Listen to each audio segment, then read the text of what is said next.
Roland summoned one of his trusted guards waiting outside the door and instructed him to retrieve a prisoner from the cell and also bring Carter along. The testing grounds had been set up outside the city walls. As a precautionary measure, Roland called upon 4 squads of elite soldiers from the First Army, positioning them in a circle surrounding the testing grounds, armed and on high alert. The test subject was a death row inmate charged with robbery and murder. He straightforwardly informed the prisoner that if he sacrificed himself for the test, his family would receive a reward of 5 gold royals. After a moment of hesitation, the inmate agreed to the condition.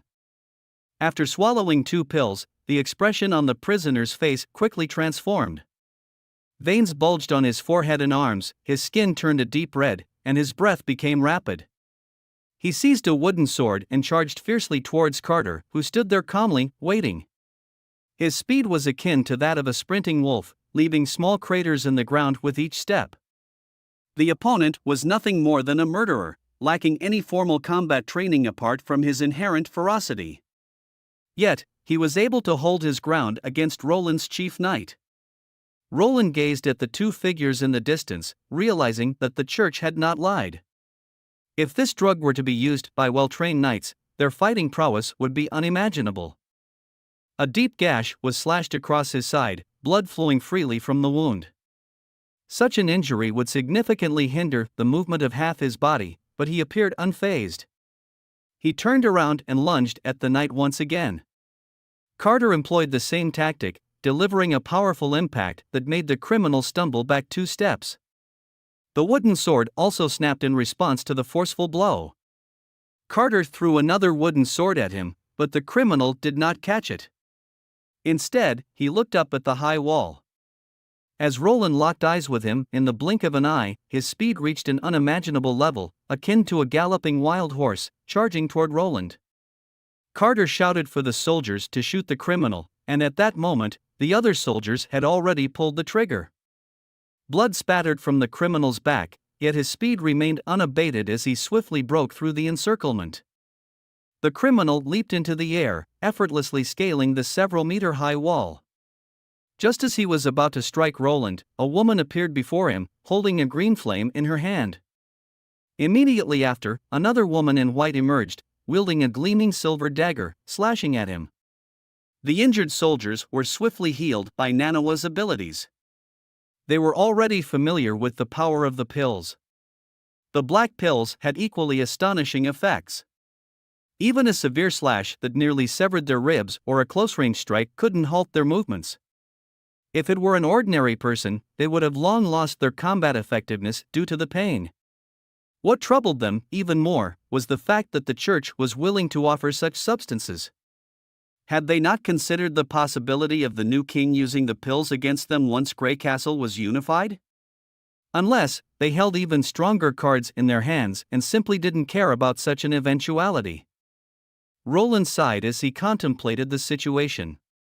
He had initially planned to resolve the town's issues of population and insufficient funds by attacking the Changa stronghold. His focus would then shift to education, production, and agriculture, aiming to transform the border town into a city within a short period of time. As for weapon research, he had intended to set it aside temporarily. However, it now seemed apparent that military development couldn't be neglected either. Flintlocks still needed to be produced, and the research of new weapons, such as the breech loader and cartridges, should be prioritized on the agenda as soon as possible. After careful consideration, Roland concluded that the danger posed by mercury fulminate was too significant. Instead, he decided to invest in recruiting a group of alchemists. He would establish a laboratory in a corner of the town and allow them to explore and experiment on their own. After dinner, Roland called Anna and Scroll into his office. Every night, he set aside some time for teaching sessions. Suddenly, Roland heard a faint sound of breathing. Nightingale had unknowingly fallen asleep on the sofa, perhaps finding the lessons akin to a lullaby. The mist that veiled her mind dissipated, exposing her less than graceful sleeping position in front of the 3 of them. The prince couldn't help but shake his head with a mix of amusement and exasperation, deciding to conclude today's lesson. He gently removed his coat and draped it over her, extinguished the candle, and closed the door along with Anna and Scroll.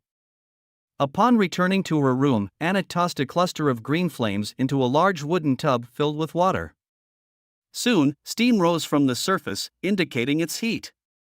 She undressed and stepped into the tub. When the witches wanted to cleanse their bodies, they would seek Anna's help to heat the water. After all, fetching hot water from the kitchen was quite troublesome. The revelation seemed to astonish His Highness, as if he found it difficult to accept the practice of reusing bathwater. At this thought, Anna couldn't help but find it amusing. For a normal resident, it was a luxury to bathe once a month, so the practice of reusing water multiple times was nothing out of the ordinary. Anna reminisced about today's lesson. Roland had mentioned that the world is composed of countless tiny spheres, so minuscule that they need to be magnified millions of times to be visible to the naked eye. Raising her right hand, the ethereal flames of magical energy glowed like a cluster of fireflies, motionless at her fingertips. Suddenly, a thought struck her. If everything was composed of these tiny spheres, could she make herself as small and spherical as they were? Anna closed her eyes, envisioning herself as a conglomeration of countless particles. The flames began to undergo a transformation. The next morning, Roland was still in a blissful dream, driving tanks, and aircraft carriers, and Gundam. Nightingale excitedly called out to Roland, her face beaming with joy. She exclaimed that Anna's abilities had undergone another transformation, unlike anything she had ever witnessed before. Anna's magical form was astonishingly solid, almost like a physical entity. Roland quickly washed his face and dressed before following Nightingale upstairs to the second floor and entering the office, where the attention of the 11 witches immediately shifted towards him. In the morning, as Nightingale passed through Anna's room, she noticed Anna sleeping with her head resting on the desk.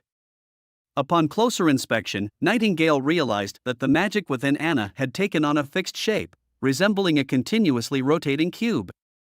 Anna recounted her experience to the other witches, explaining the concept of the small spheres, vibrations, connections, and the changes in her abilities. However, they still appeared perplexed, unable to grasp the connection between these elements. Anna had successfully reshaped the form of her flames, allowing them to coil and converge according to her will. With this newfound ability, Anna attempted to slice through an iron ingot, utilizing the formula S equals pi r squared to cut out a perfect iron circle. Roland asked to see Anna's new ability. Anna extended her finger, and a mass of black flames materialized out of thin air at her fingertip. It appeared similar in shape to ordinary flames, except for the fact that it lacked any luminosity. Anna was able to alter its shapes, from a cube to a blanket, to strings even thinner than a human hair. Roland couldn't help but marvel at Anna's brilliance. Apart from calling her a genius, he couldn't think of a more fitting description. The fact that she could immediately comprehend and apply new knowledge to her abilities after learning it that same night showcased her exceptional thinking and absorption abilities, which only highly gifted individuals possessed. Anna's transformation also sparked his interest in delving deeper into the essence of this world, eager to explore its true nature. Roland made the decision to appoint Scroll as the teacher and initiate the teaching sessions for the Witch Alliance. Later that afternoon, Roland gave the surrendered knights from the Changji stronghold a chance to redeem themselves. Some of them were assigned as farmers, while some were assigned to breed animals. The knight brought into the reception hall was tall and impressive, exuding remarkable handsomeness at first glance. This is Ferlin Eltek, the captain of the Lionheart Knight Order. Also known as the Dawnbreaker, the foremost knight of the Western Realm. Ferlin knelt on one knee and showed the utmost respect and congratulated Roland on taking over the Changji stronghold.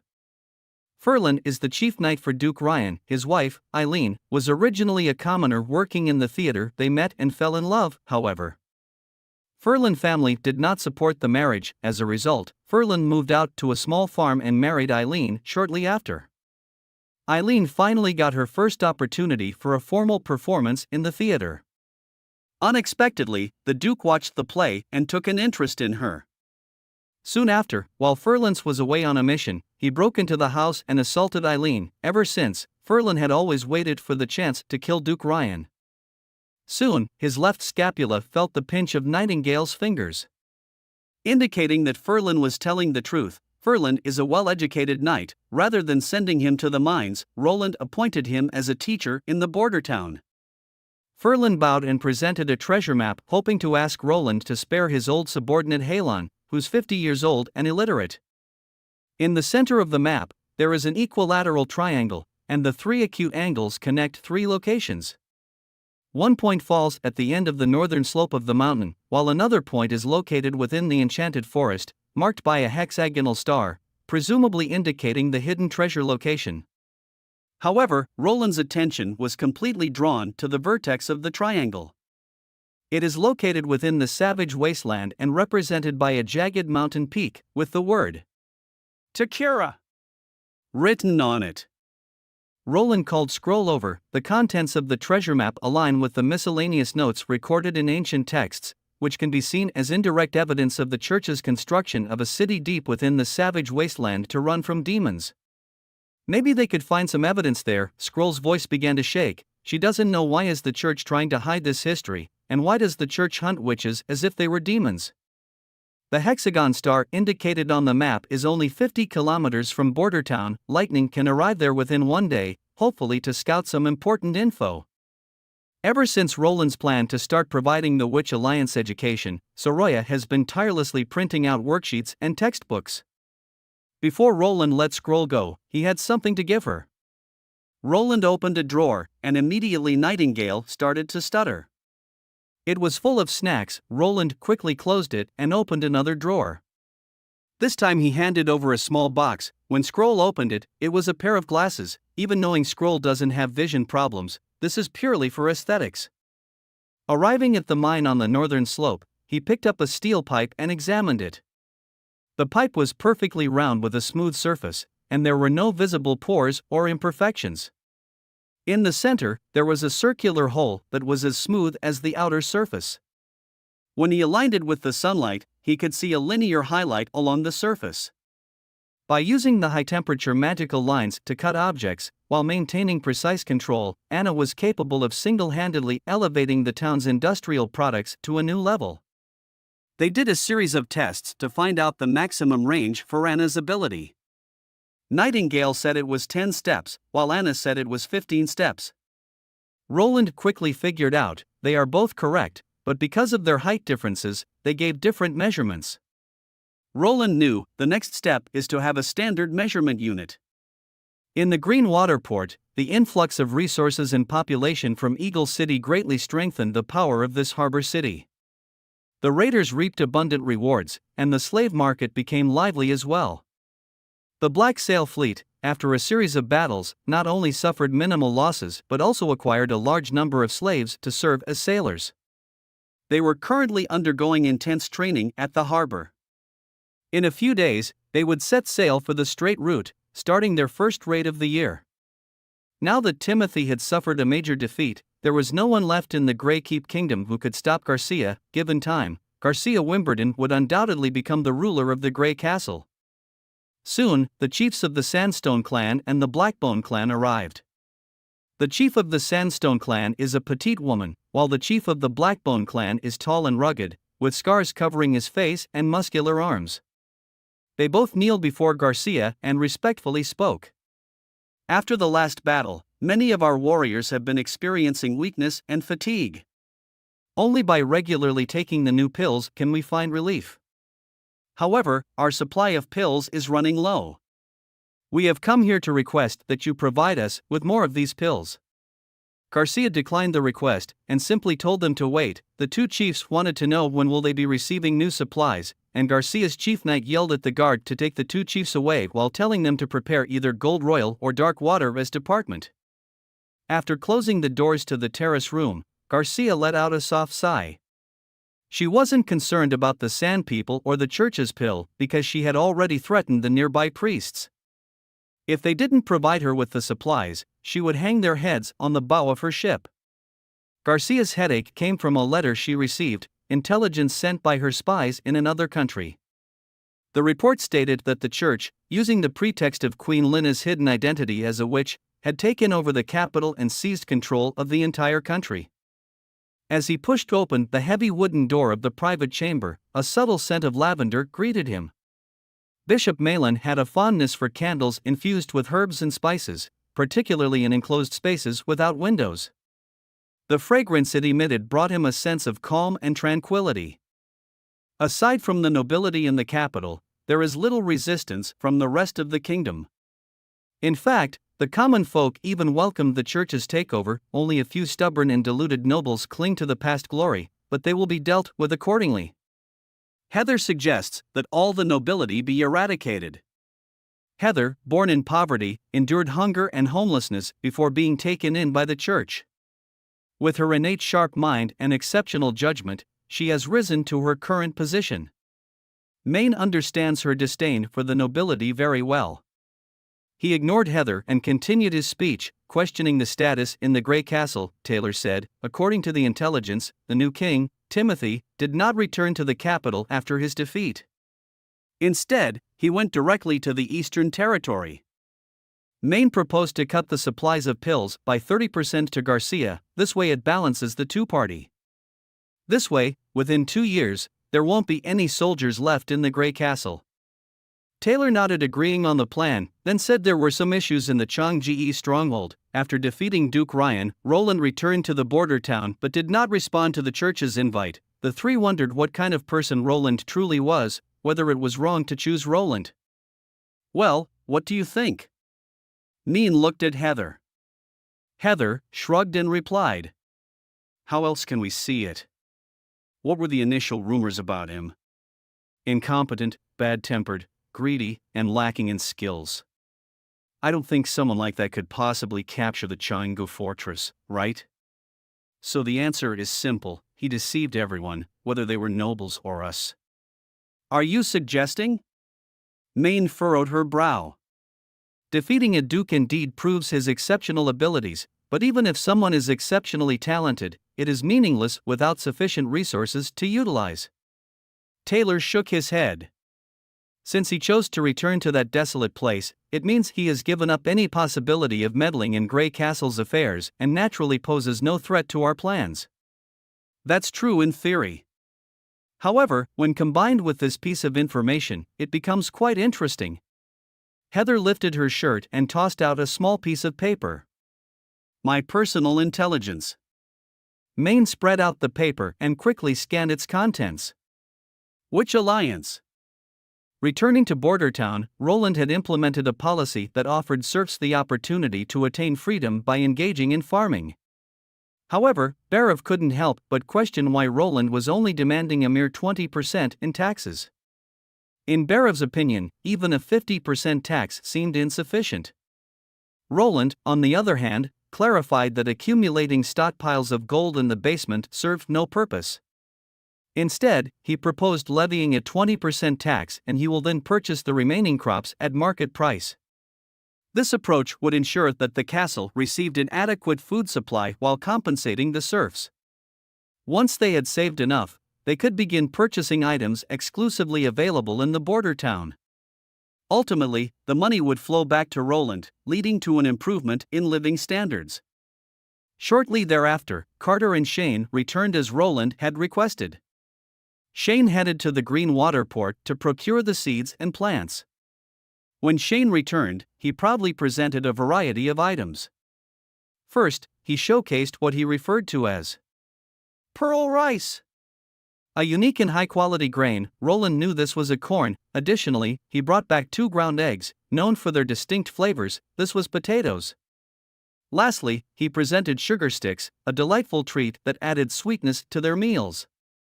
Also known as sugar canes, Berev stepped back a few steps, watching the 3 of them happily discussing. "My goodness," he muttered, touching the divine punishment stone on his chest. "His Highness is truly possessed by a devil." He had suspected this before, but now he was almost certain. The person he had just talked to could not have been the 4th prince.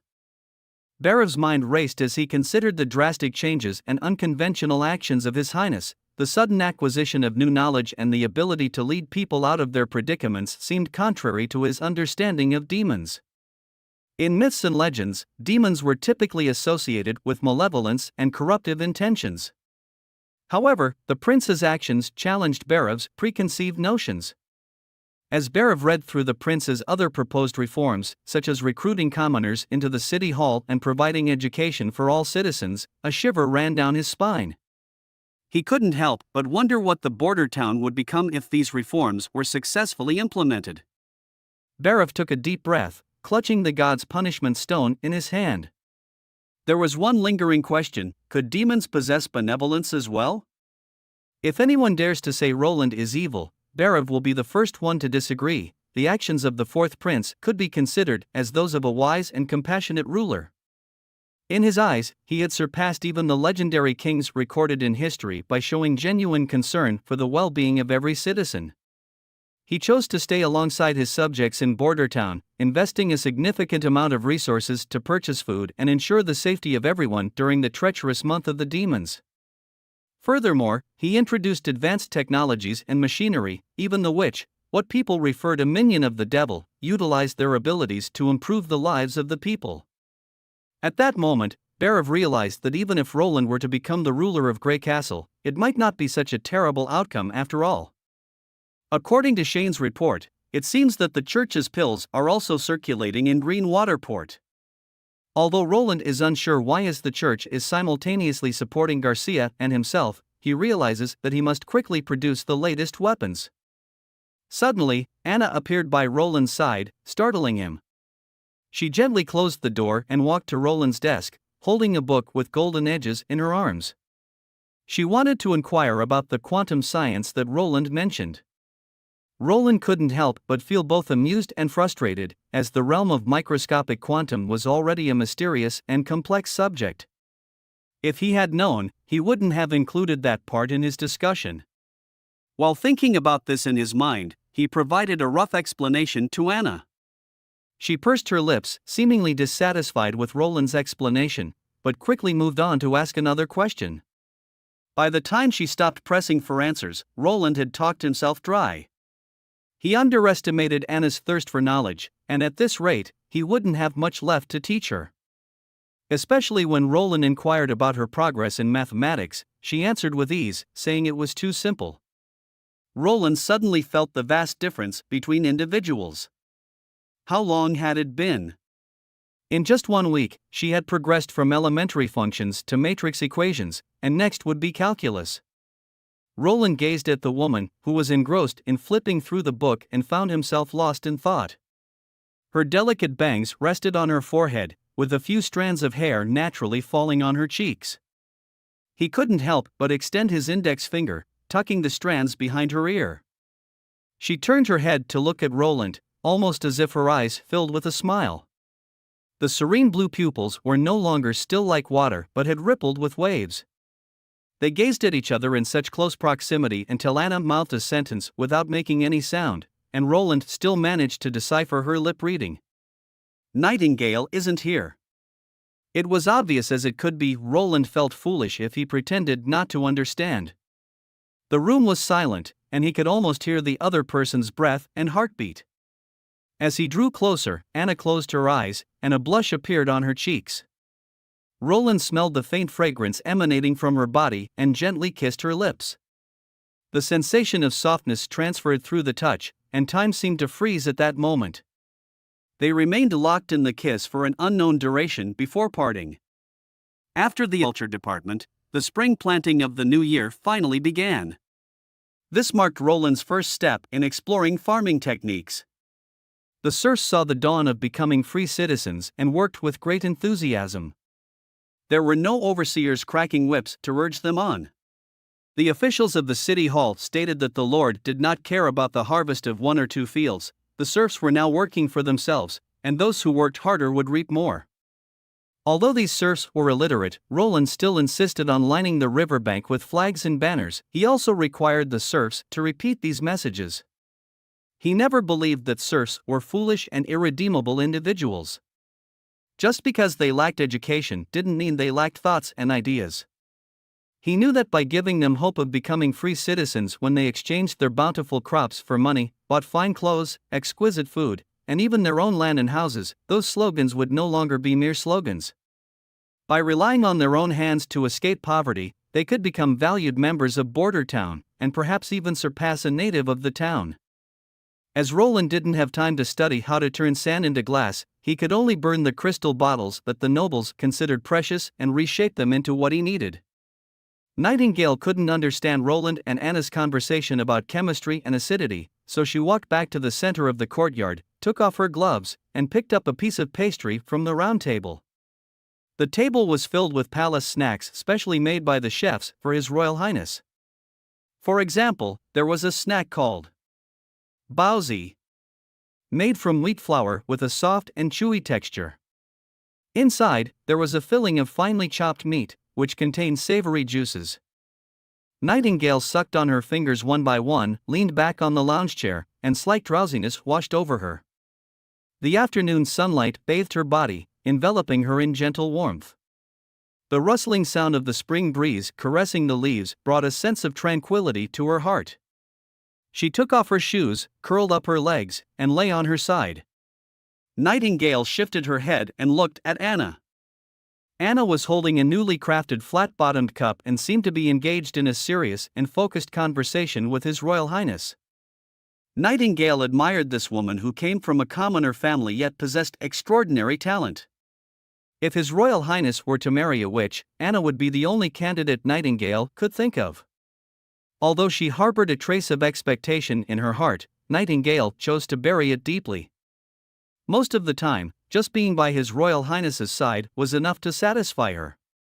She closed her eyes, and an image involuntarily appeared in her mind.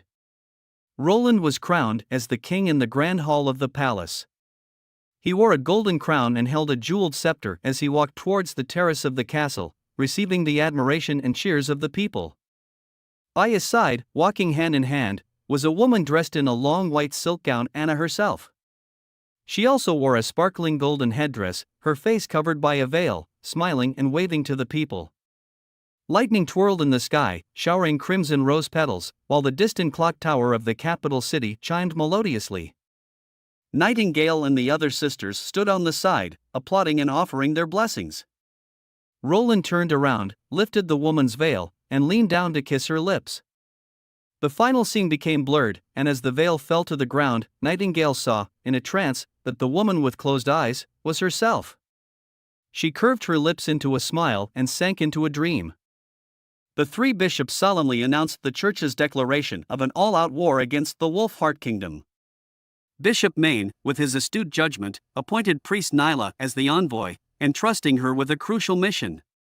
Alongside a formidable group of 10 Judgment Army warriors, her mission is to investigate the border town. Priest Nyla possessed an extraordinary presence, enhanced by her unusually striking pair of knockers. As she departed, Bishop Heather couldn't help but wear a mischievous grin, subtly hinting at Maine's potential interest in Priest Nyla as a lover. Tayfun sharply turned to face Heather, his eyes imploring her to treat the matter with utmost seriousness. Unperturbed by Heather's comment, Maine furrowed his brows, engrossed in contemplation. His mind wandered, questioning the truth behind the fourth prince's alleged connection with the witches. Considering Roland's debauchery history, it seemed plausible to entertain the notion that he had succumbed to the irresistible allure of these beautiful witches. Or could it be that the witches had cast their spell upon him, transforming him into their unwitting puppet? But end of the day, the rumor of Roland's recruitment of witches posed a direct challenge to the Church's revered authority. The mission sent out by His Highness was completed. Tessa had visited many cities, searching for the black market and underground gangs. He spread the message among the denizens of the dark alleys in every city. As he walked back to the hotel, he sensed an unsettling atmosphere. He realized that he was being followed. Although the pursuer was discreet, Tessa noticed their presence. He reached for the dagger at his waist and turned into a nearby alley. Unexpectedly, the pursuer suddenly transformed into a wisp of mist, disappearing from sight. "It's a witch!" he realized, just as he was about to shout. But before he could speak, he received a powerful blow to the back of his neck. Instantly, he felt everything spinning, and he collapsed to the ground, overcome with weakness. When Tessa regained consciousness, he felt a sharp pain at the back of his neck. He opened his eyes and attempted to move, only to realize that his hands were securely bound behind his back, and his legs were spread apart, tied to the legs of 2 chairs. The pink-haired woman kicked the chair and held a sword against Tassa's throat. Tassa glanced forward, uncertain if he was looking at her underwear or the sword. The woman demanded to know why he was searching for witches. Tassa recalled the words of the prince, advising him to claim affiliation with the Witch Association when faced with such a situation. With the sword mere millimeters away from his forehead, Tassa didn't hesitate to say that he was from the Witch Association. "It's all nonsense," she said sharply. A woman in black approached with a large sword behind her back, clearly not believing Tassa's words. Tassa, in a suppressed voice that wanted to shout but dared not, quickly explained that he was telling the truth. The members of the Witch Association had settled in the border town, and everyone was safe. He had come to spread the information so that more witch companions could find them. Tassa even mentioned the name of the mentor, Wendy, and Scroll. After listening, the woman fell silent for a moment. Her attitude had softened compared to before. She instructed the other two witches to leave tonight on a boat with the rest of the witches and told one of the girls to deliver the message to Tilly that she would meet her later. Lightning soared through the sky above the enchanted forest. At this moment, she was on a grand adventure, searching for the ruins of 450 years ago in the depths of the forest. Half a month ago, when she heard about the mission entrusted to her by Roland, Lightning immediately accepted without hesitation. She knew His Highness was absolutely right. Even a castle, after more than 400 years, would be consumed by the overgrowth of plants and gradually reduced to a pile of dust. However, she still wanted to find this place and confirm the location of the hexagram. Following the method of creating a nautical chart, Lightning drew a grid with equal distances on a square parchment. Then, based on the distance she flew within a certain period of time, she roughly deduced the contents to be filled in each grid. When the grid was filled, it meant the area had been thoroughly searched. The approaching speed of the rain clouds behind her was faster than Lightning had imagined. The young girl could faintly hear the thunder rumbling within the layers of clouds. She descended in altitude and swiftly glided towards the forest below. After a few seconds, she suddenly caught sight of a small portion of a white stone tower amidst the branches. The top of the tower had been completely sheared off, causing it to be concealed by the surrounding trees and difficult to detect in the sky. If it weren't for evading the rain clouds, she would likely have missed it. She circled around the stone tower once but found nothing unusual, so she decided to get closer and investigate. Logically, she should have recorded the location of the ruins and then returned to Border Town. Various adventurous stories in her mind reminded her that it was not a wise choice to venture alone into a dormant ruin that had been slumbering for hundreds of years. Even the toxic gases trapped underground could take her life. "All right," she told herself, "flying in the rain is uncomfortable, so I'll seek shelter in the tower to escape the rain and take a peek inside. If I discover an underground chamber, I absolutely won't go in alone." After considering her options, Lightning succumbed to her overwhelming curiosity and approached the entrance, entangled with vines. She drew a small knife from her waist, clearing a small hole for herself to pass through, and crawled inside. The wooden door had long corroded, allowing her smooth entry into the tower. Suddenly, she faintly heard a cry, mixed with the sound of rain, making it almost indistinguishable. This sound immediately sent shivers down her spine, and the young girl anxiously surveyed her surroundings. At that moment, the cry resounded once again, this time seemingly coming from behind the wooden door behind her. Lightning couldn't help but tremble. This time, the voice seemed much clearer, and she vaguely recognized it as a woman's voice. The voice indeed came from behind the wooden door, sounding as if it was pleading for help. Lightning swallowed nervously and cautiously placed her hand on the door, gently pushing it. The damp and slippery wooden door tilted backward, crashing to the ground with a dull thud. A tall figure suddenly appeared in front of her. Lightning felt her entire body freeze as the figure resembled the demon depicted in Soroya's painting. In the dim light, the demon seemed to be staring at her, its massive body slightly leaning forward. In its three-fingered hand, it held an axe with dark red stains reflecting off its blade. In an instant, graphic images of these brutal demons slaughtering her sisters from the Witch Association flooded her mind. Ah! She erupted into a scream of terror. After the tour of the steam engine, Roland and Margaret returned to the castle office to continue discussing the details of their trade agreement. Margaret was extremely fond of the steam engine and wanted to buy 10 of them for 5,000 gold royals. Roland was conflicted because he didn't want to sell, but Margaret's offer was quite substantial. Margaret wore the god punishment necklace, and Nightingale was unable to use her lie detecting ability on her. The two sides negotiated well, and Roland also hoped that Margaret could provide iron, copper, lead, and other minerals. Margaret agreed to the request. Suddenly, her face changed dramatically, and she looked behind Roland with astonishment. He hesitated for a moment, then subconsciously turned his head. There, he saw Lightning, completely drenched, clinging to the window, her hands gripping the glass. Her face was filled with panic and pale, strands of wet hair sticking to her forehead, droplets falling down as if she had just been pulled out of water. Roland quickly stood up and opened the window. After Lightning flew into the room, she rushed into Roland's arms, her anxious expression instantly relaxing, and her body went limp as she fainted. He turned his head and shouted to Carter, "Quickly, call Manhwa," he said urgently. Margaret covered her mouth and approached the prince, carefully examining the young girl in his arms. Roland's heart sank. Damn it, how could he forget about her? He yelled loudly towards the door. "Shane!" The guard walked into the office in response. Roland ordered Shane to escort Margaret to the first-floor living room for supervision. "What? No, Your Highness, please wait," she said panicky, but was interrupted by Shane and let out of the office. Roland anxiously waited outside the door, while Wendy, Leaf, and Nanawa took care of the unconscious Lightning by the bedside. Wendy sat at the head of the bed, gently combing through the young girl's still slightly damp hair. The previously pale-faced Lightning now had a hint of rosy color. Suddenly, Lightning opened her eyes and sat up.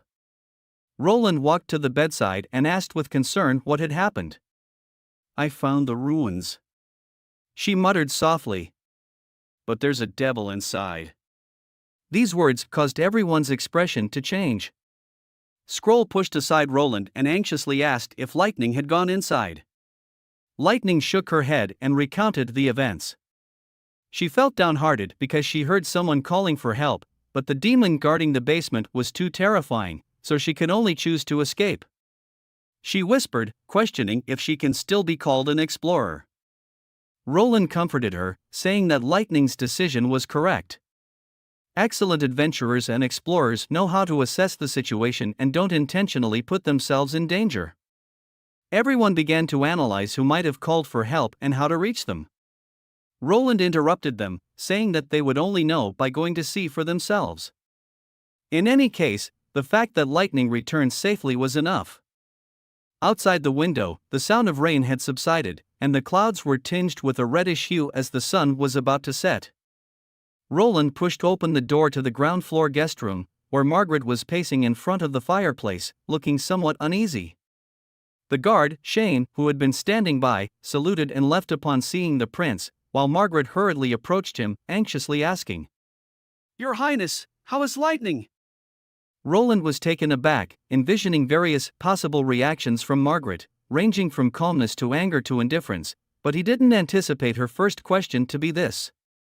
Roland apologized for his earlier offense and explained why he had asked her to remove the god punishment necklace. Margaret expressed understanding and sat across from Roland. She then mentioned that Lightning is a witch, seemingly very excited about it. Margaret stood up and slammed the table, remarking that she truly is the daughter of Lord Thunder.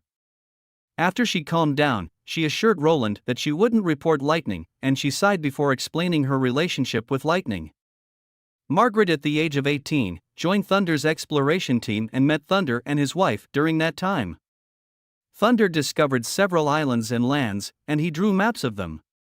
Lightning was born on the ship, but unfortunately, shortly after giving birth to Lightning, Lady Thunder passed away due to sepsis.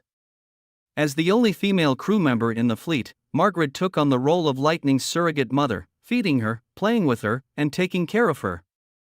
As the days went by, Lightning grew, the journey came to an end, and Margaret's family decided to settle down and move to Grey Castle for business. A few years later, Margaret heard the news that Thunder's fleet had perished at sea in a storm, with no survivors. However, Margaret didn't believe it. As Roland listened to Margaret's story, he realized that she didn't seem to harbor any prejudice against witches. Margaret mentioned that witches are beautiful and have magical abilities, making them the best waifu. However, due to the risks involved in the capital city, she couldn't provide shelter for witches. Upon hearing this, Roland found a kindred spirit in Margaret.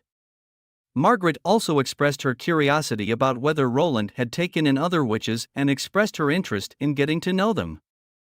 It seems that Margaret has a fascination with witches and a positive attitude toward them, and asked to meet all of them. Tassa climbed up a small hill and could faintly see the outline of the border town. He circled around the hill and quickly found his target, a flagpole with a red cloth hanging from it. From the muddy ground near the flagpole, and replaced the previous red flag with a neatly folded blue cloth. Sitting down in a nearby spot, Ash extended her hand for food. Tassa opened his backpack, took out a piece of dried meat, tore off half of it for himself, and threw the rest to Ash. Seeing the witch chewing on the jerky, Tassa sighed. Although he finally knew her name, apart from a large sword, Ash didn't even have a single copper eagle on her. Despite being penniless, she dared to boldly join him on the journey to the border town. Tessa paid for all the accommodation and meals along the way. The rooms had to be top-notch single bedrooms, and the food had to be neat. Even portable food like dry rations had to be tested by Tessa first. Ash threatened that if the visitor wasn't a witch, this would be Tassa's grave. Swallowing the jerky, Ash suddenly mentioned that her companions had already boarded a ship to the fjord. Tassa knew about the fjord, and it was an extremely harsh environment. Ash said that they had established a witch's sanctuary there. When Tassa heard the name of their leader, he was shaken. It was Tilly Wimbledon, the 5th princess of Greycastle. At that moment, Ash suddenly stood up and stared in the direction of the small road. Tassa followed her gaze, and the figures of a group of people gradually appeared in the darkness. The leading witch was none other than the prince's personal guard, Nightingale. As the group entered the border town, Ash noticed something amiss. The members of the Witch Association were holding torches, boldly walking down the streets. Even after nightfall, the town was not shrouded in silence. Dim lights flickered through the paper windows of many households, and if one listened carefully, one could hear the distant sound of children reading aloud. Candles, although not excessively expensive, were not to be used lightly due to the limited savings of the common folk. It was an incredible sight to see so many households in the town lighting candles at night, coupled with the sound of each word being read aloud. Could it be that they were teaching children how to recognize words? Winding their way through the intersecting streets, the group drew closer to the castle area. Ash could already see the dark walls and the guards standing watch in the night. She couldn't help but slow her pace, recalling what the witches had told her about their work contract with the Lord and how this place was their home. Passing through the castle gates, it became apparent that the guards were accustomed to the presence of the witches, exchanging greetings with one another. Inside the grand hall, Ash witnessed even more witches. They seemed to have been awaiting their arrival for some time, as they erupted into applause upon seeing them. Nightingale took a couple of steps forward, preparing to give a brief introduction when suddenly, a witch dashed towards them. Ash noticed the movement but didn't take any defensive measures. She could sense the surprise and joy in the witch's actions, but there was no hostility. Soon enough, a warm body jumped to hug her. In the second-floor bedroom, only Ash and Wendy remained. Ash hadn't expected to encounter her companion from the monastery here. Calling Wendy a companion felt somewhat weird. If it hadn't been for that fateful night, Ash would never have crossed paths with Wendy. In fact, she hadn't even noticed the hidden room beneath the ground, where another unfortunate soul, Wendy, had been forcibly brought in. Nor did she expect Wendy to also awaken as a witch. Ash told Wendy how she had killed the pursuing judgment soldiers and enforcers that night until the God Punishment Army arrived. The God Punishment Army was the church's elite warriors, specifically trained to combat extraordinary witches like her. The scars on Ash's eyes were a testament to that encounter. Speed, strength, and an ability to not feel pain. they were born weapons of slaughter. As Wendy tried to console Ash, saying that she could stay here and live a normal life with all the other sisters, mentioning how kind the fourth prince was to them, Ash crushed the cup in her hand, but the sharp glass fragments did not cut her. She slammed her hand onto the table, her eyes fixed on Wendy, and asked each word with intensity. "You were taken in by Roland Wimbledon, weren't you?" Upon hearing Wendy's confirmation, Ash grabbed her hand and headed towards the door. In her memories, Roland was despicable beyond measure. She gritted her teeth, wishing she could chop him into pieces.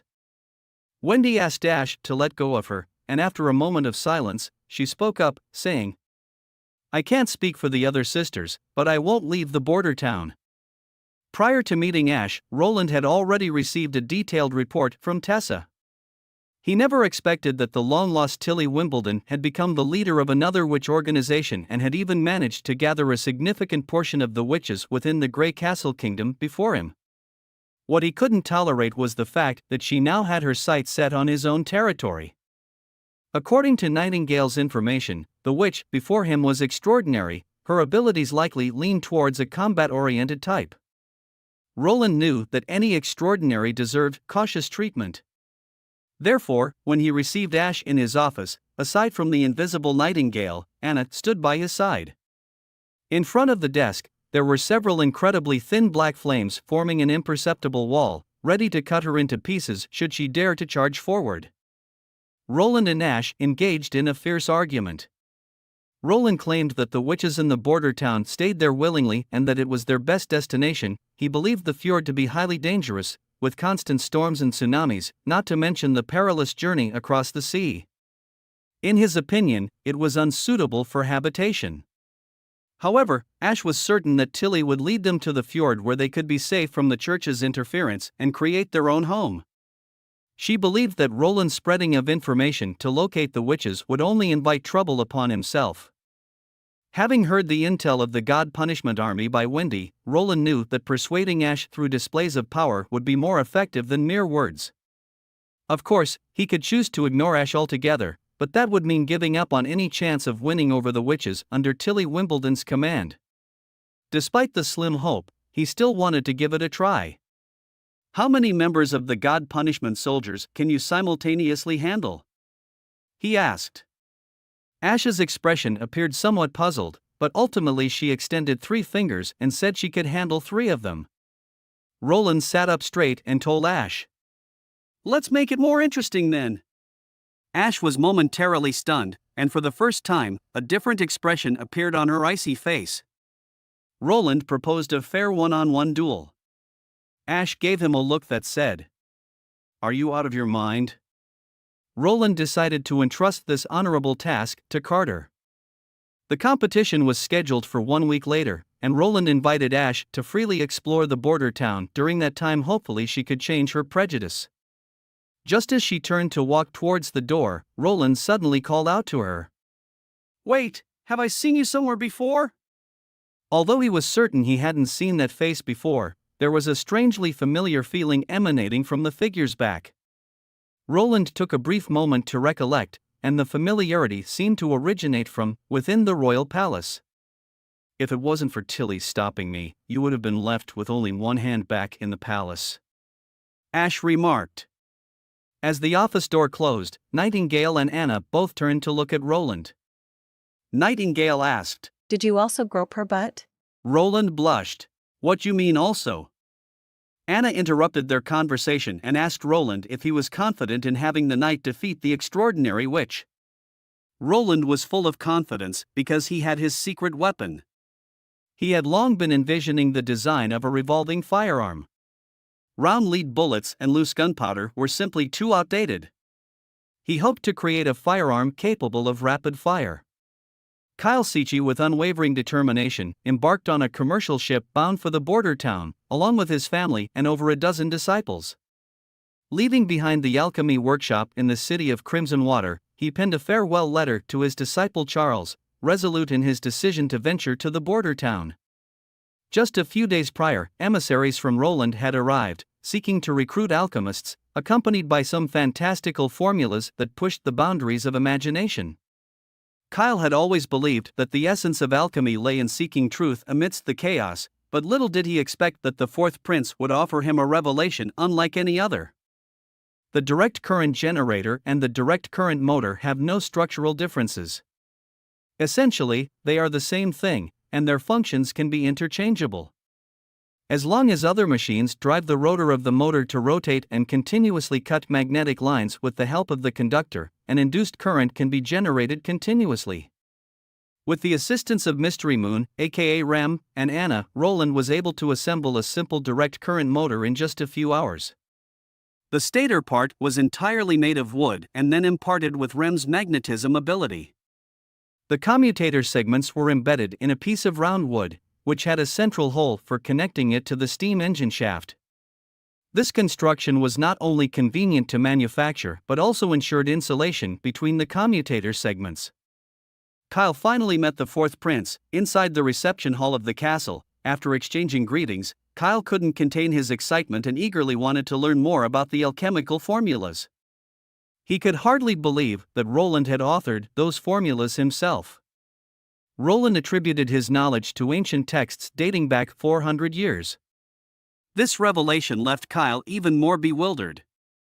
After all, the Alchemical Association in the capital had a history of less than 200 years. Did this mean that later generations were inferior to their predecessors?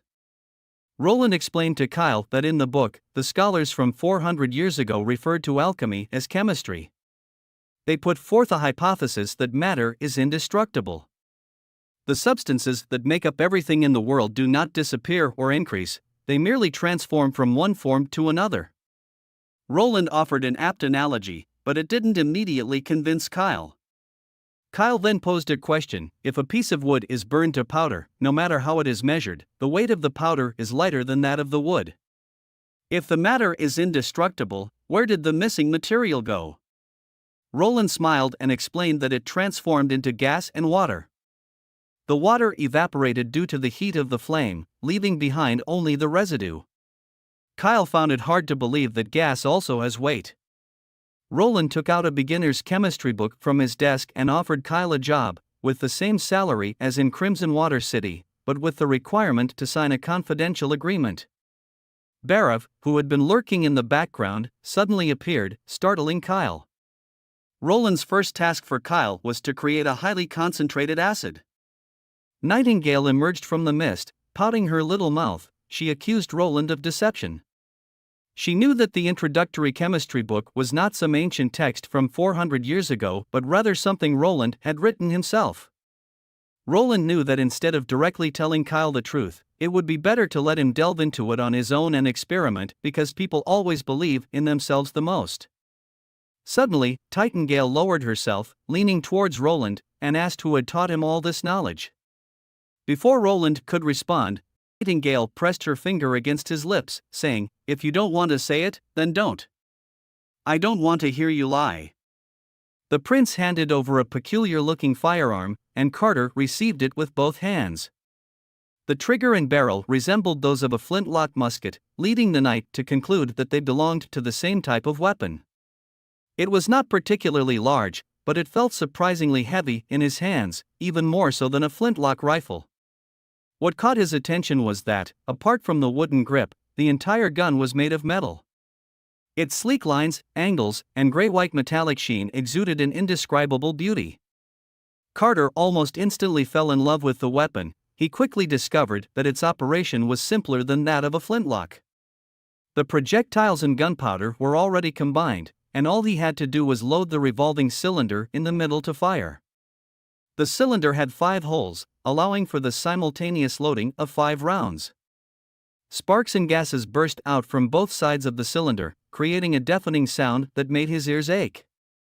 It felt as if someone had forcefully pushed him, causing his wrist to involuntarily rise. When the smoke cleared, the target appeared undamaged. Carter took a deep breath, firing the remaining 4 bullets, yet not a single one hit the target. Carter looked towards His Royal Highness, and Roland appeared unfazed. Smiling, Roland explained that due to the shorter barrel, pistols have inferior range and accuracy compared to rifles, so missing the target was quite normal. Additionally, with a bullet caliber close to 12 millimeters, the recoil was much greater than that of a flintlock. He reassured Carter that this was an unfinished prototype and that he needed Carter to practice continuously throughout the week. Before the competition, Carter must ensure that all 5 shots hit the target. Roland reminded Carter to remember to collect the spent casings. Carter looked at His Royal Highness and thought to himself, "The prince is truly remarkable. Given time, he will undoubtedly ascend to the throne of Grey Castle. And I will do everything in my power to assist him." Ashes sat at the top of the castle, awaiting the day of the duel. As she gazed at the sunset, she felt a sense of helplessness. Over these past few days, her attempts to persuade the witch members had made no progress. Their stubbornness far exceeded her expectations. Whether they were the older, knowledgeable ones like Scroll or the young ones like Lily, they all rejected her invitation. The only difference was the manner in which they refused. Some chose to stay because of Roland, while others didn't want to leave their sisters. As for the small town, it was unlike any other town or village she had seen before. If she had to describe it, she would say that it was brimming with vitality. It seemed like the people here had endless tasks to accomplish every day. They always had a joyful smile on their faces. What kind of magic did Roland Wimbledon possess to ignite such enthusiasm among the townsfolk for building a desolate and barren little town? Just then, a chorus of cooing birds came from above. Ashes looked up and saw a giant, fat pigeon descending from the sky, landing on her shoulder. The pigeon nuzzled against her cheek. Ash asked if Tilly had sent her, and the pigeon cooed twice. Suddenly, Ashes grinned and scattered some grains on the rooftop. The fat pigeon flapped its wings and flew over, as if realizing something, and pecked Ashes with its sharp beak, while saying, "I'm not a bird." The feathers of the pigeon suddenly expanded, emitting a bright white light from between the gaps. Then, a head emerged, and the expanded feathers quickly shrank, transforming into a cascade of long white hair. No matter how many times Ashes witnessed it, she would always marvel at it. Maisie, a witch with the ability to transform into various birds, was exquisite in every detail, except for her enlarged size. Maisie was eager to meet the new witches, but Ashes sighed and briefly explained the situation. She told Maisie that the witches here didn't want to leave. Maisie thought that since Roland was Tilly's brother and they were both willing to accept witches, it was a good thing. However, Ashes shook her head and mentioned the upcoming duel in a few days. Ashes knew that even if she won, the witches here wouldn't leave. But she still wanted to give it a try. Maisie understood and suddenly remembered seeing a group of about 10 people on horseback carrying the banners of the church when she flew over a nearby city. Ashes let out a cold snort and said, "Apart from the border town, I don't think there's any other place nearby that would require the church to send an envoy. Their noses are as sensitive as dogs. Well, let them witness me cleanly defeat their knight. Then I'll tell them the news of the church's arrival.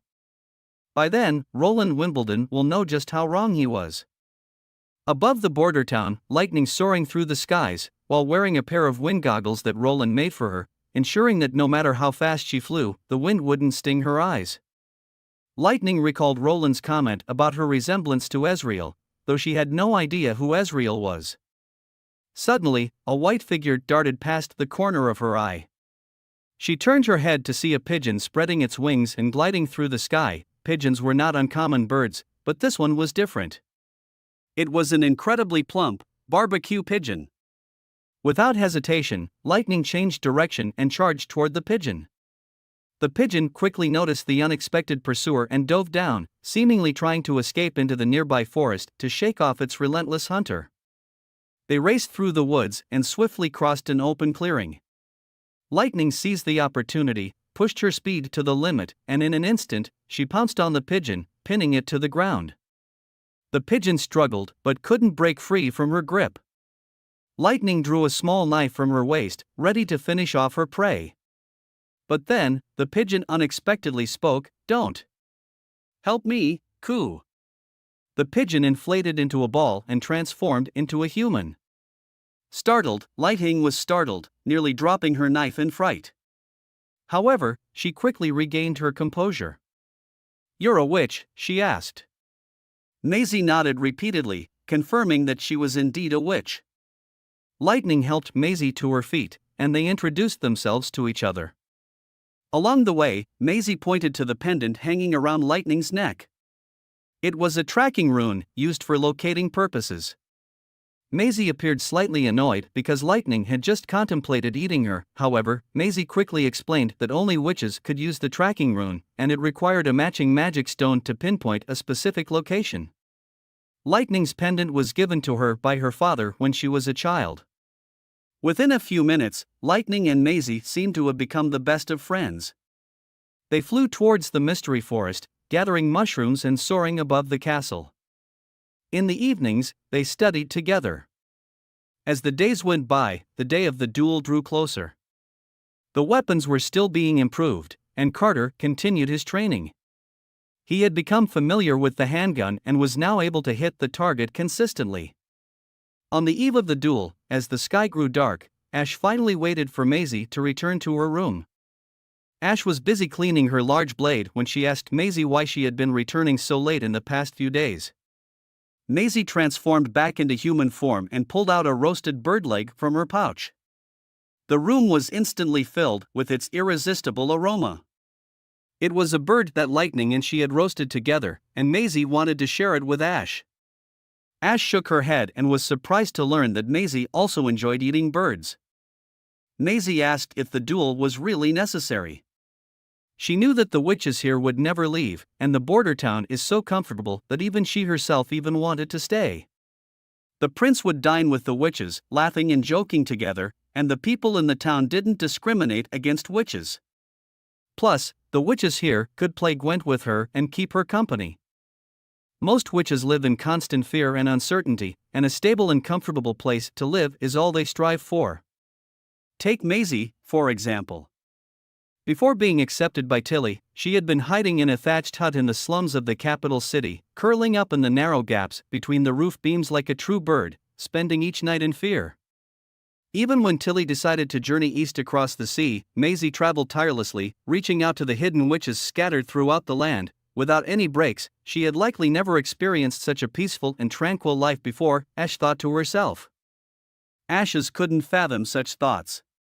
She was terrified, and there was no way she would leave Tilly's side. She confided in Maisie, revealing that this place was constantly under the looming threat of the church, unable to withstand the wrath of the God Punishment Army. The annihilation of the border town was merely a matter of time. What if they can resist? Maisie muttered under her breath. I hope so too, which is why I'll help them prove it, Ashes said solemnly. The following day. Apart from Roland, the spectators included Axe, Brian, and all the members of the Witch Alliance. In addition, there was a fat pigeon perched on Roland's head. Carter was not dressed in his usual knight's armor but instead wore a fitted leather jacket for ease of movement. He had a specially customized gun holster around his waist, with a revolver tucked into each side. A short knife was also holstered at his lower back. Roland had Echo mimic and amplify his voice, saying, "The rules of the contest are simple, touch and stop, no headshots, and you can surrender. As long as you don't die on the spot, Nanawa's healing abilities can quickly heal you. Any questions?" He waited a moment, seeing no objections from the two, and continued, "When you hear the bell, the contest begins." Ashes, still dressed in her usual attire, wore a black robe that concealed her body. Her long black hair was tied back in a ponytail. Ashes silently assessed her opponent, Carter, the chief knight. However, he didn't carry the typical sword, shield, or spear, and he wasn't even wearing armor. The weapon in his hand was extremely peculiar, leaving only one possibility: it must be similar to a crossbow, a long-range weapon. Ashes had learned from numerous battles that a crossbow posed no threat to extraordinary witches. If it were a light crossbow, she could even catch the bolts with her bare hands. However, judging by the confident look on the prince's face, the weapon in his hand was definitely not as simple as a crossbow. Just then, a clear bell rang from the city walls. Almost simultaneously, Ashes made her move. Gripping the hilt of her sword with both hands, she forcefully lifted it forward, causing dirt, grass, and debris to fly into the air, creating a cloud of dust and sand in the direction of the knight. The chief knight's reaction was equally swift. His weapon burst into flames and emitted a deafening roar. Taking advantage of the cover provided by the dust and sand cloud, Ashes launched a sprint from the side. In the blink of an eye, the distance between them was reduced by half. However, Carter did not move from his position, completely disregarding the sand that had hit his face. Squinting his eyes, he aimed his weapon at the approaching extraordinary witch, once again pulling the trigger. With a thunderous boom accompanied by a burst of fire, Ashes reflexively took a step to the side. In the final moments, the remaining 10 steps were covered in the blink of an eye. She held her long sword upright in front of her and forcefully pushed off the ground with her feet, charging towards the knight like a bull. The third attack from Carter's gun detonated before Ash's eyes. She felt a powerful jolt through her sword, emitting a crisp buzzing sound, followed by a numbing sensation in her right abdomen as if something had viciously grabbed her. Almost simultaneously, she collided with Carter's chest, sending him flying in the air, tracing an arc before crashing to the ground. Only at this moment did she have the opportunity to examine the injury around her waist. However, as soon as she lowered her head, a strong dizziness surged to her brain. She staggered for a moment, nearly falling to the ground. The power that had flowed through her body seemed to have vanished like water, and her limbs became incredibly heavy. Ashes used her long sword to support her body. The numbness of the wound had transformed into an intense burning pain. It felt as if a part of her waist was missing, and she could even see her own vivid red organs. Only by gritting her teeth could she prevent herself from collapsing. Even though she was severely injured, she didn't faint. She stood on the field, displaying the terrifying resilience of an extraordinary witch. If it had been regular bullets or small caliber rounds, she might have been able to endure them with her body alone. Maisie rushed to Ash's side as quickly as possible, wanting to support her, but due to her petite stature, she could only embrace Ash's legs, her face filled with anxiety. Manhwa was already attending to Carter's treatment, while Roland quickly approached Ashes, who was still holding on with the great effort. It seemed that she had been waiting for this moment. "I won," Ashes managed to say before collapsing onto Roland's shoulder. On a street, a woman bumped into a pedestrian. Someone forcefully pushed her, but she remained unmoved, instead watching as the person stumbled back 2 steps. The arrogant expression instantly disappeared from his face. After giving her a fierce glare, the person begrudgingly walked away. Most people frowned and avoided the woman in tattered clothes. And so, she slowly made her way to the entrance of the inner city gates of Grey Castle, the capital. Pedestrians were discussing the princess's coming-of-age ceremony, rumored to be attended by the archbishop as well. Ashes checked her dagger, which she carried with her. Suddenly, a thunderous cheer erupted from the crowd, interrupting her thoughts.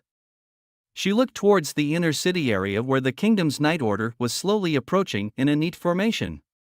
The knights at the front were dressed immaculately, shining in golden armor. The royal descendants began to jump off the carriages one by one. Slowly walking towards the central podium were probably the 5 children of King Wellington III. Among these people, Ashes spotted Princess Tilly Wellington. There was no doubt that Princess Tilly was the protagonist of today. Her eyes sparkled with a lively light, as transparent as gemstones. Her simple side-parted bangs complemented her refreshing gray hair, devoid of any adornments. Her beauty stood out among her siblings.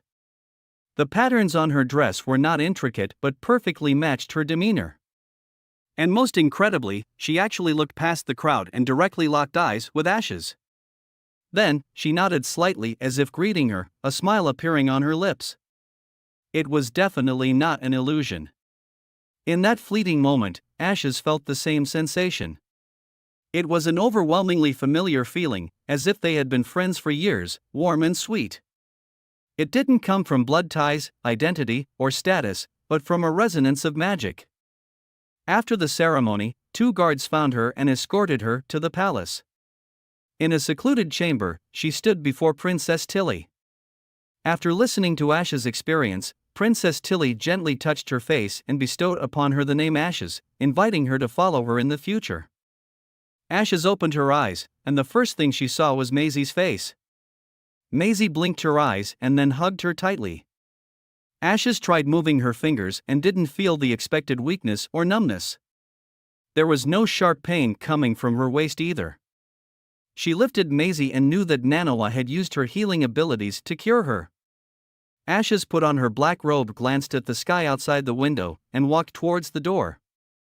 In the office, Ashes saw Roland again. He was engrossed in writing, presumably dealing with governmental affairs. It wasn't until the prince set down his quill that Ashes spoke up. "I won." "Indeed, you won," Roland nodded. His straightforward attitude surprised her a little. She had expected Roland to be more argumentative, but he seemed to accept the outcome. Ashes acknowledged Roland's ability to fight off the God Punishment Army, and she was curious about the weapon Carter had used. Roland mentioned it was a semi-automatic pistol, and that his soldiers would be equipped with such weapons in the future. Even unarmed farmers could defeat a well-trained judgment soldier with a firearm. Ashes hesitated for a moment and asked if she could have one. "Only if you join the Witches' Alliance," Roland shrugged. "After all, these things are still very rare at the moment." Her refusal was expected, and Ashes had come to bid farewell. She intended to return to the fjord and informed Roland that he could seek refuge there as well. Roland smiled and told Ashes to convey the same message to his sister. The border town was also a place where witches could find sanctuary. Ashes smiled and said she would consider it. Just as she was about to leave the office, the prince called her back, wanting to give her a gift. She paused, turned around, and saw a massive sword placed by the door. It was a sword crafted by Anna, made of pure steel. The sword had a smooth and even surface, reflecting an orange-red metallic luster under the setting sun. Ashes walked closer, gently caressing the great sword. She liked it very much and, before leaving, she mentioned that she would give Roland a gift in return as a gesture of gratitude. A female knight came into the priest's tent. The knight remarked that they could obtain information by capturing and interrogating a few villagers from the border towns, without needing to see the Lord. Nyla smiled and replied, "Seeing the Lord is inevitable. If he truly harbors witches, he will be executed on the spot. But if the rumors are false, the church will continue to cooperate with him." Suddenly, a cry rang out, "Enemy attack!" The knight's tranquility shattered as the camp erupted in chaos. The female knight strode towards the front of the tent, only to be met with a thunderous blast. All the knights lay on the ground, while the female knight. Blood gushed into the air, illuminated by the flickering flames of the campfire. The female knight collapsed weakly to her knees, her body splitting apart and slowly falling to the sides, coming to rest at the feet of a woman. The priest trembled in fear, entire body shaking, while Ashes caught sight of a fallen book on the table, stirring painful memories of the past. She and those innocent little girls had all been deceived by that very book. With a mighty swing of her greatsword, she lunged toward the priest. Ashes buried the bodies, knowing that the secrets of the Witches' Alliance would eventually be exposed. However, this act bought them 2 or 3 months of time. Maisie caught the pigeons that connected the envoy and the church, and they roasted and ate them. This was a macabre gift from Ashes to Roland. There was one thing Ashes didn't mention: by doing this, she had essentially made the decision for the prince. When the church discovered the envoy's loss of contact, they would undoubtedly blame Roland. Even if he wanted to betray the witches, he wouldn't have the opportunity. With everything in order, the sky was gradually turning pale on the horizon. Ashes reached out and gently stroked Maisie's head, telling her that it was time to part ways here. Ashes knew Maisie loved this place, and Maisie lowered her head, showing a hesitant expression. She also loved Tilly and Ash. Ash smiled and assigned Maisie a task to fly back once a month and inform them of what was happening in the border town, while also bringing back news to the border town. This way, they could establish a connection between the two sides. If the town ever faced danger, Maisie could help them escape Greycastle and head to the fjord. Roland invited the Eltec couple to join him for dinner. Like her husband, Eileen had also become a teacher. After chatting for a while, Eileen cautiously asked why Roland had sought them out. In truth, Roland wanted an experienced person to come and perform in a play. Being on stage and acting had always been her dream. Roland handed over 3 scripts, one titled Cinderella, describing a touching love story between a common girl and a prince. Another called Le coq chante à minuit. which revolved around the rebellion of the lower-class people. And the last one titled Witch's Diary, an original work by Roland and Scroll that told the story of 3 girls who awakened witches and together overcame their enemies. The unexpected return of Maisie to the border town surprised everyone. Her return was warmly welcomed, and the Witch Alliance gained a new member. What deeply moved her was that the welcoming feast was held in the castle's backyard, where a long iron frame was adorned with a variety of meats, available for anyone to take and grill as they pleased. Maisie almost ate until she was stuffed before finally stopping. In the afternoon, Roland proceeded to test her abilities. Maisie's ability manifested as the power to transform into various birds, provided that she had seen them before. The transformation consumed a significant amount of magic, allowing her to change forms consecutively 4 to 5 times a day. She could transform into sparrows, seagulls, parrots, and many more. However, Roland noticed that regardless of the bird she transformed into, her size would increase significantly. Furthermore, there was one aspect of Ash's plan that caught Roland's attention. What abilities did the numerous witches gathered by Tilly possess? If there were witches who could significantly improve farming efficiency, he didn't mind exchanging technology with them. Thus, Roland decided to write a lengthy letter to Tilly. He would first elaborate on the net-Ural alliance between their 2 sides, then caution her about the Church's desire to unify the continent. Expressing his willingness for mutual assistance, cooperation, and shared progress. He planned to have Maisie deliver the letter when she traveled to the fjord next month. In gratitude for Anna's tireless efforts over the past couple of weeks, Roland decided to give her a gift. He unveiled a burlap cloth, revealing a basket woven from vines in front of them. The top of the basket was connected to several hemp ropes, with a large canvas attached to the other end. As the balloon inflated completely and began to rise, the traction ropes slowly straightened. Roland was the first to flip into the basket, followed by Anna, who was climbing in. With a gentle sway, the hot air balloon lifted off the ground, gradually ascending. Before long, they had surpassed the top of the castle, and the panoramic view of the town unfolded before them. Looking down from here, one could clearly see the rooftops of the castle, the bustling town under construction, the flowing Crimson River from west to east, and the verdant farmland along the riverbanks. The way the border town looks now, it's all thanks to your efforts, Miss Anna. Upon hearing these words, Anna was stunned. After a moment, she leaned back and softly spoke, "My mother died in a fire, and instead of perishing in the smoke and flames, I became a witch. For a long time, I believed that it was my awakening that caused the fire, and I despised myself for being a witch. When I was locked in the dungeon, I thought it might bring me relief, but you rescued me and taught me how to harness my abilities. I never imagined that fire, apart from bringing destruction and pain, could have so many uses." Anna paused for a moment. "To have met you, I should have felt immensely content, but now I find that my thoughts have changed. Sometimes I feel a suffocating unease in my heart, longing for more." After the hot air balloon had stayed in the air for half an hour, it slowly descended into the castle courtyard. As soon as the prince climbed out of the basket, Scroll and Wendy immediately approached him, giving him a lecture and advising him not to take unnecessary risks. The prince made a couple of excuses before wisely changing the subject. The other witches also wanted to try the hot air balloon. Nightingale found it somewhat amusing and was about to join in when she suddenly froze in place.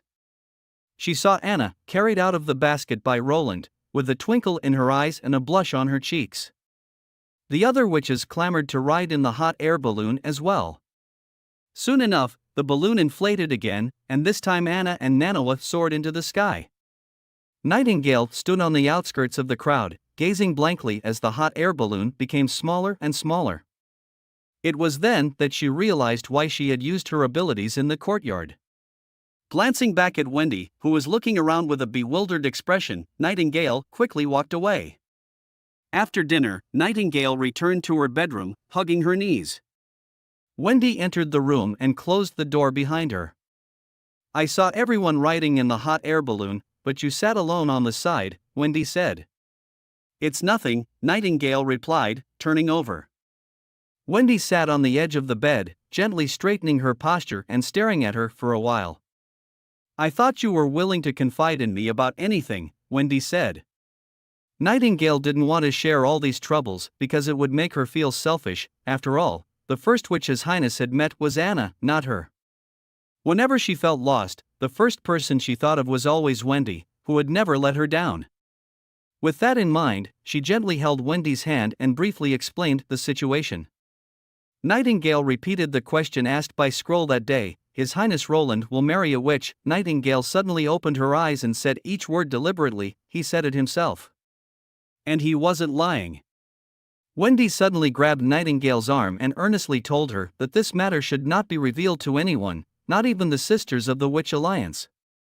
Nightingale was puzzled, and Wendy explained that Roland would undoubtedly become the king, and a king must have offspring.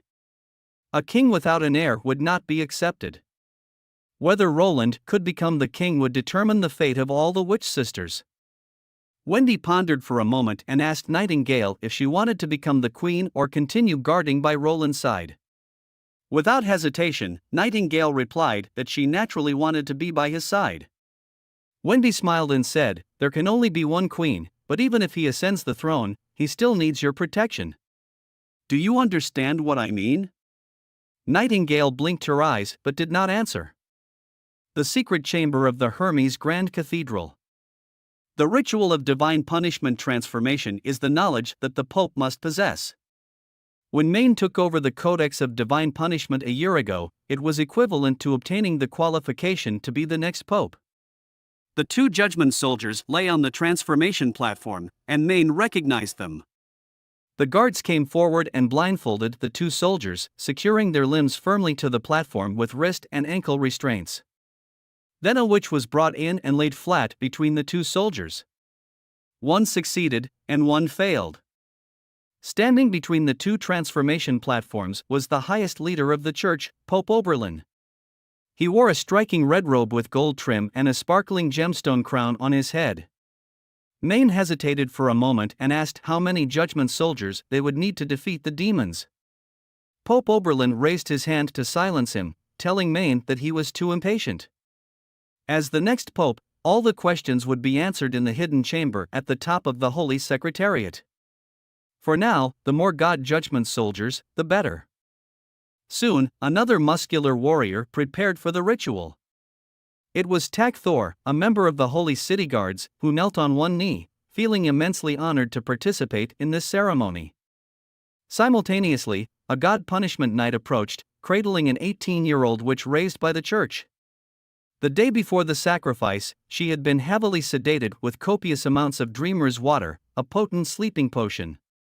Shortly after, a delicate silver needle was carefully inserted into the witch's arm, and the reddish-brown fluid flowed through the tube encasing the needle, converging into a crystal basin below her. At the bottom of the basin lay a layer of pale blue God punishment stones, gradually being submerged by the crimson fluid until the entire basin was filled. Soon, the God punishment stones began to undergo a transformation. Looking through one side of the basin, one could witness the blue stones absorbing the blood. After approximately half an hour, the stones gradually melted away, leaving the once murky blood clear and transparent, changing its color from reddish-brown to sky blue. The witch's body had been magically altered, imbuing her blood with enhanced organ and tendon capabilities. However, if this blood were used directly, it would instantly kill the recipient. Hence, the need for the God punishment stones to neutralize its effects before injecting it into the subjects undergoing conversion. Even so, this blood still damaged the recipient's consciousness, gradually eroding their emotions and intelligence, leaving behind only instincts and remnants of strong will. The surviving God punishment knights would possess enhancements comparable to ordinary individuals and would also possess anti-magic properties when not wearing the God punishment stones. As the blue liquid flowed slowly into the body of the Judgment Knights through the tubing, the veins in his arms and neck bulged, and his expressions contorted in a grimace, as if enduring immense pain. With the completion of the ritual, Maine could barely remain standing. He stumbled off the platform, awkwardly leaning against the wall of the Grand Hall. Tak had succeeded, becoming the 62nd God Punishment Knight of the year. Before Maine left, Pope Oberlin entrusted him with the latest development, a newly developed poison that, when sprinkled on decaying corpses, would have a long-lasting effect on the surrounding population, eliminating the need for direct ingestion like conventional poisons. Without a specific antidote, it was virtually incurable. In the forthcoming battles against the Four Kingdoms, it might prove to be a useful asset. Today, Anna and Soraya sat atop a hot air balloon, marveling at the scenery below. The basket they sat in was adorned with paintings, depicting an aerial view of the border town. However, unlike the previous photorealistic style, this time her paintings seemed to come alive, almost standing upright. Upon their return to the castle, Roland immediately summoned Soraya, and Nightingale confirmed the observation. Soraya's magic core has transformed, and the golden vortex of magical energy within Soraya's body had transformed. It had condensed into a continuously swirling ribbon. Soraya's painting had become more substantial and more vivid. The trees she painted appeared to be over a dozen centimeters thick. Soraya's abilities had evolved, giving her a different perspective on her paintings. Roland thought the painting was more than just pigment, it seemed to be a coating composed of magic. Perhaps it could be applied to other things as well. Back in his office, Roland embarked on his new plan. He intended to use a steam engine to pump water from the Crimson Water River into the water tower and then utilize the principle of siphoning to distribute it through a pipeline to every household, creating an automated water supply system. Lately, Roland felt that Nightingale had been growing distant from him. He called her name a couple of times in the office, but there was no response. Suddenly, an evil grin appeared on his face as he reached for the snacks inside his desk.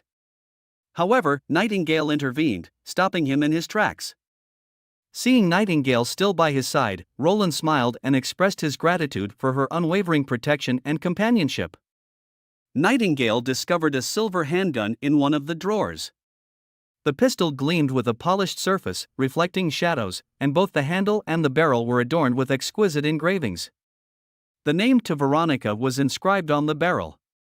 This plan had been brewing in Roland's mind for a long time. Compared to the cumbersome and inconvenient muzzle-loading firearms, the newly developed revolver was considerably more refined. It maintained high levels of both safety and firing rate. With Nightingale's exceptional agility as a witch, one could only anticipate the power she could unleash with a firearm in her hands. Nightingale possessed great talent, quickly familiarizing herself with the handgun and exhibiting remarkable accuracy in hitting her targets. Suddenly, Roland patted Nightingale's shoulder and told her to remember to pull the trigger while shouting, "It's high noon." Nightingale glanced at Roland and asked if it was necessary or simply his personal preference. She raised the handgun, took a deep breath, and effortlessly hit the bullseye. At that moment, she found her answer. She was his shield and his blade, guarding him by his side until the very end of her life, fearless and without regrets. The highly anticipated premiere of the play was fast approaching. As the Lord, Roland naturally had the best seat in the house. In the direction directly facing the stage, Carl had constructed a temporary wooden platform with 3 tiers, accommodating approximately 100 people. Roland sat right in the middle of the 3rd tier. On one side of him were the members of the Witch Alliance, with Anna seated right beside him, while on the other side were the representatives of the Merchant Guild, with Margaret being the closest. A chubby merchant named Hogg, who had already devoured his 10th giant dumplings, asked Roland if he could sell him the recipe. Another merchant held a mug in his hand, appreciating its elegant design and waterproof coating. He didn't want the regular fragile crystal cups and expressed his interest in purchasing some. Meanwhile, Lightning and Macy were competing for popcorn in the sky. Soon, everyone quieted down. There was no curtain, no opening speech. Only a wooden board separated the front stage from the backstage area. A group of people were about to perform a play on such a rudimentary stage. It was their first official performance in their lives. The story takes place in the capital of a kingdom, in the outskirts of the city, where a beautiful and kind-hearted girl resides. As the narrator's voice echoed, Eileen slowly walked onto the stage. She was dressed in a dirty gray robe, her hair unkempt and disheveled, and her face smudged with black ash. Swinging the broom in her hand, she meticulously swept the floor, occasionally bending down to wipe away stubborn stains with the edge of her robe. However, what Eileen never expected was that May had actually given up the leading role to her. May was the star of the Western Star Fortress Theater and a prominent figure in the troupe. At that moment, May made her entrance. This scene depicted the initial conflict between the wicked stepsisters and Cinderella. Under the sisters' bullying and humiliation, Cinderella could only respond with tears, hiding in the basement and silently crying in front of her mother's portrait. May's elevated demeanor, precise movements, and unhidden contempt in her eyes overwhelmed Eileen with a strong sense of oppression. May forcefully pushed her, and Eileen was supposed to pretend to fall. However, under May's icy gaze, she involuntarily took a few steps back and tripped over herself, falling to the ground with little cushioning. Her elbow collided with the stage floor, sending a sharp and burning pain through her arm. May's gaze no longer lingered on her. She walked to the center of the stage, facing the silent audience in the square, and began her monologue. May was too convincing, her disgust and disdain towards Eileen felt all too real. Even sitting here, one could sense her cold and heartless demeanor. Eileen was somewhat stunned. May's exquisite acting captured everyone's attention, but Eileen hadn't fully immersed herself in the performance. It wasn't until May finished her act and passed by her, with the flowing hem of her dress brushing against Eileen's face, that she snapped back to reality. The next scene began. Cinderella's stepsisters were going to attend the prince's banquet that night, while Cinderella was trapped in the basement, clad in dirty rags and without even a pair of shoes. Suddenly, smoke filled the stage, and a young girl emerged from it, introducing herself as a witch from the Witch Alliance. The audience displayed various expressions of surprise upon seeing the witch. The little witch was here to help the kind-hearted Cinderella.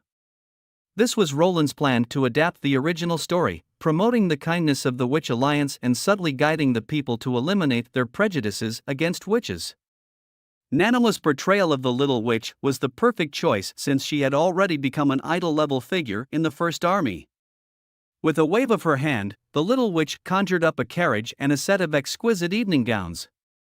The little witch informed Cinderella that the witch's magic could only last until midnight.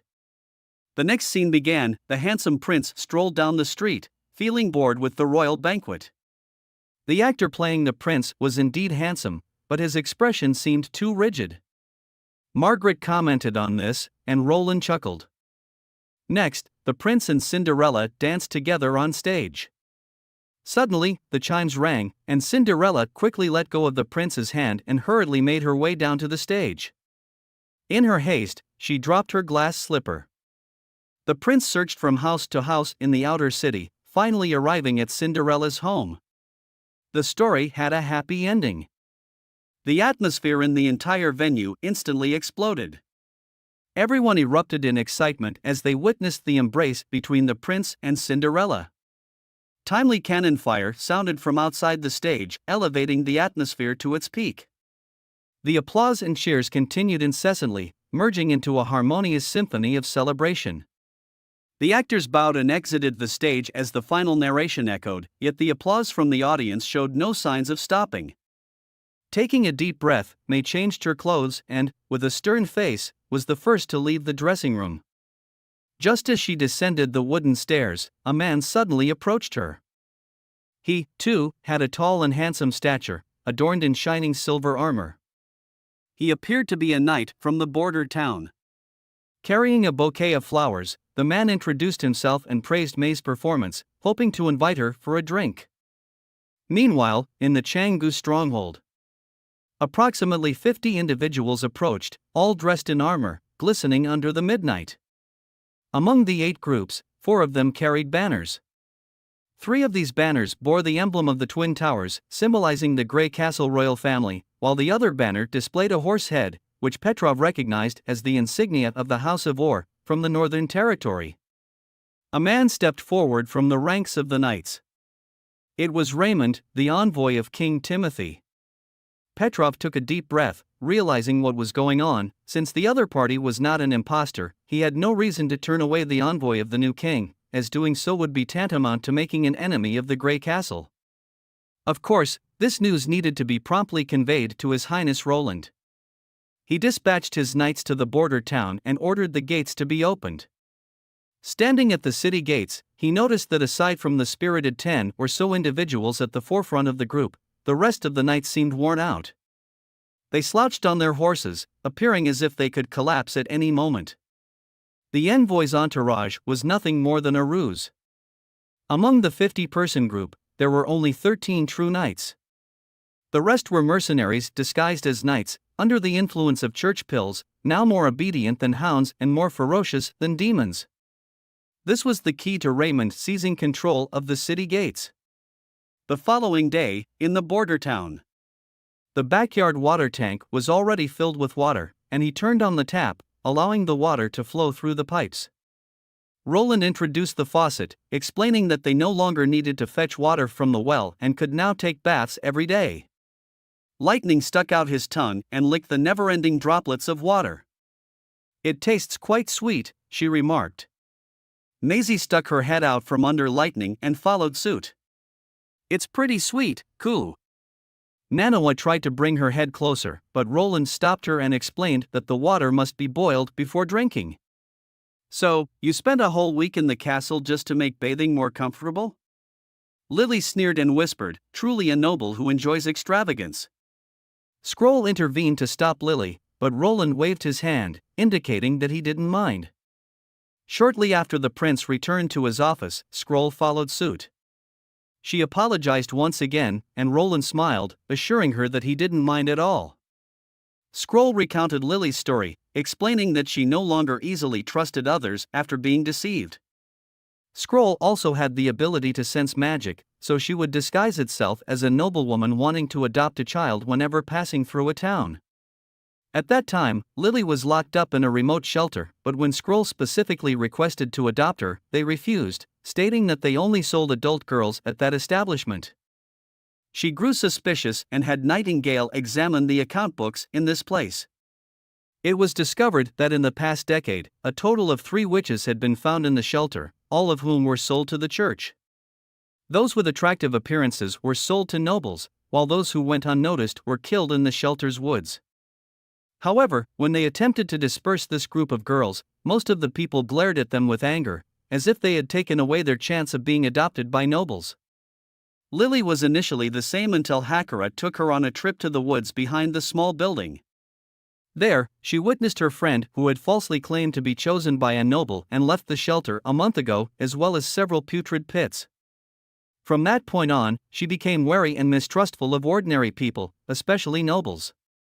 Roland felt a deep sense of regret in his heart, vowing never to let the country he ruled become like this. Scroll remained silent for a long time before finally speaking up and asking Roland a question. Her expression turned serious, and she looked up, glancing to the side, asking if Nightingale was present as well. Nightingale materialized, asking if she should leave.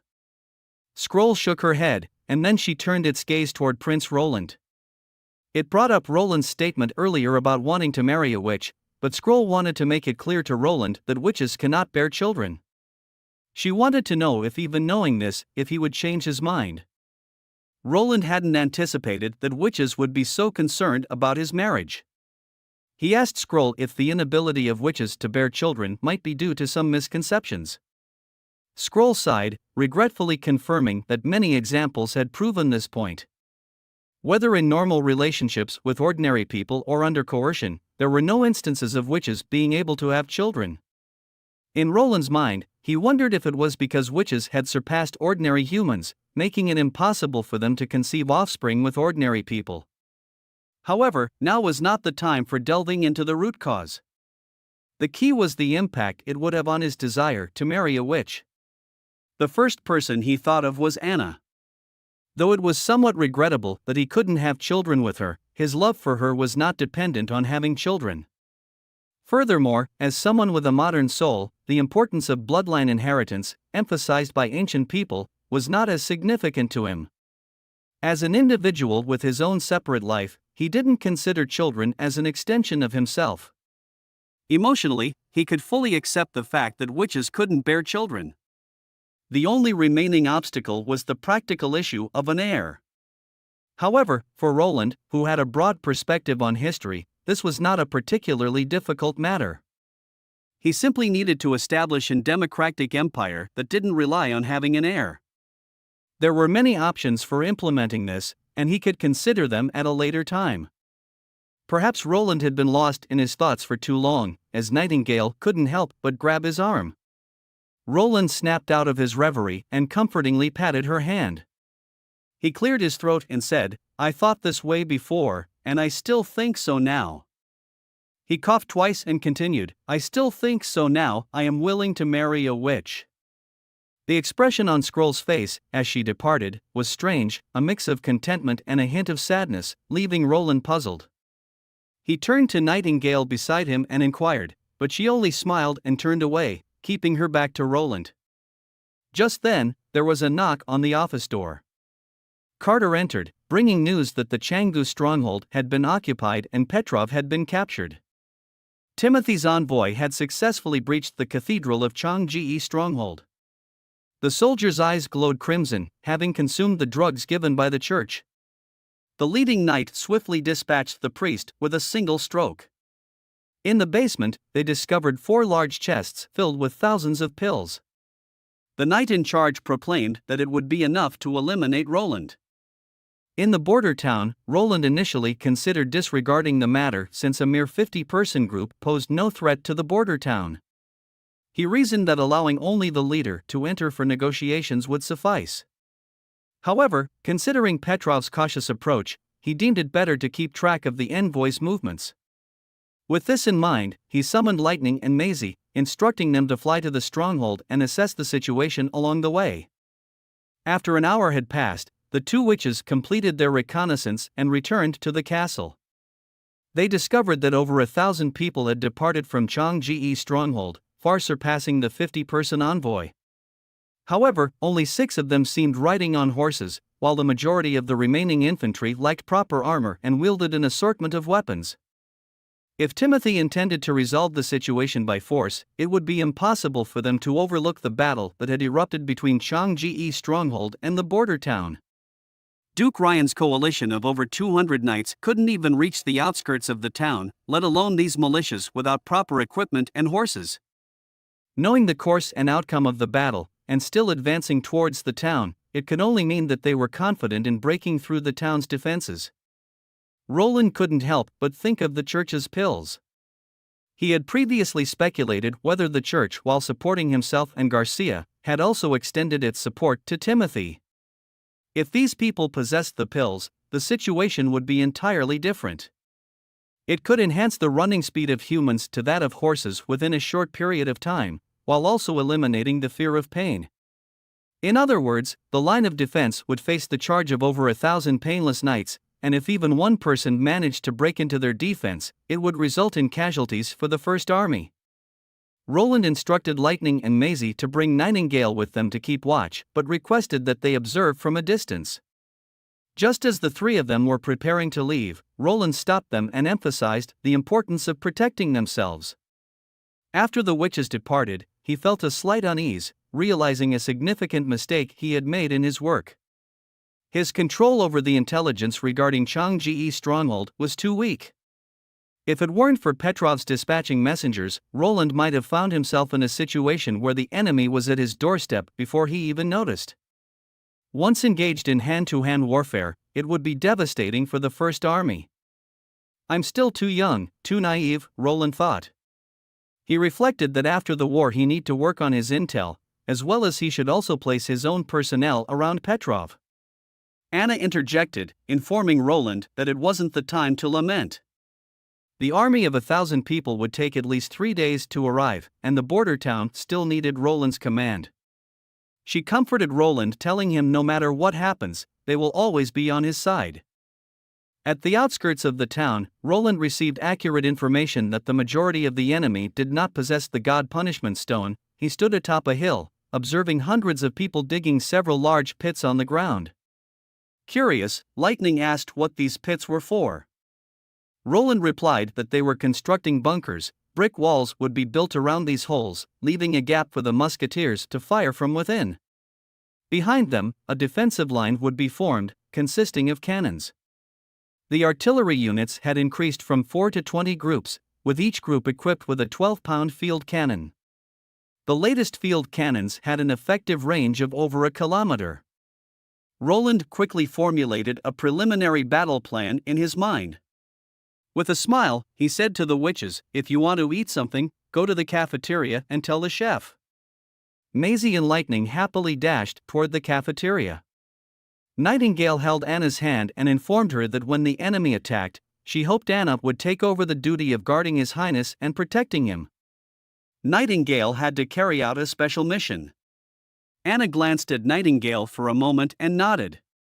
Shortly after, the two of them then made their way towards the cafeteria. 3 days quickly passed, and the defense line was nearly complete. The enemy force of 1,000 men advanced toward the border town.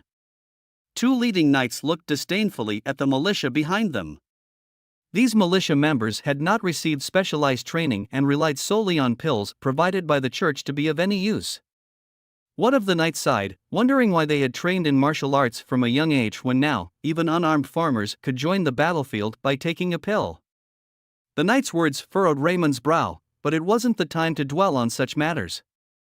In the forest through which the enemy passed, Nightingale's figure emerged. The scout in the vanguard reported that they had discovered the town's military forces up ahead. Raymond took a look through his telescope. According to the information gathered from the wolf and elk families, they primarily relied on a long-range weapon to counter the knight's charges. This weapon could launch an attack before the knights reached their top speed, accompanied by flashes and deafening sounds. It resembled a large crossbow but shot projectiles much faster than arrows. The other knight quickly grasped the key point that although these weapons had tremendous power, they couldn't fire continuously. Raymond nodded. He knew that these 1,500 peasants who had taken the pills could run as fast as horses, and by relying on a swarm tactic, they could swiftly break through the defense line and capture the border town in one fell swoop. Just as Raymond was preparing to give the order to adjust the formation, the corner of his eye caught a glimpse of a white figure. He froze, tilting his head as if he heard, "Are you sure?"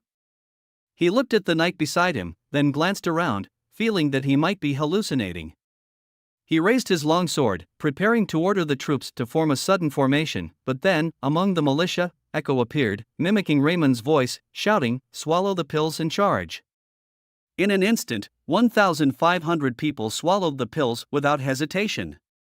Raymond angrily stared at the other knight, thinking he was behind this trickery. Suddenly, Nightingale emerged from behind him, holding a silver revolver in her hand. She said, "It's high noon." Raymond felt as if his head had been struck by an iron hammer, and the world spun as darkness engulfed him. The other knight stared blankly at Raymond, who had fallen from his horse. The back of his head had completely exploded, revealing a mixture of red and white gush. Then he heard his own voice ringing out. It shouted, "Charge, everyone!" No, he hadn't spoken at all. He covered his mouth and looked behind him.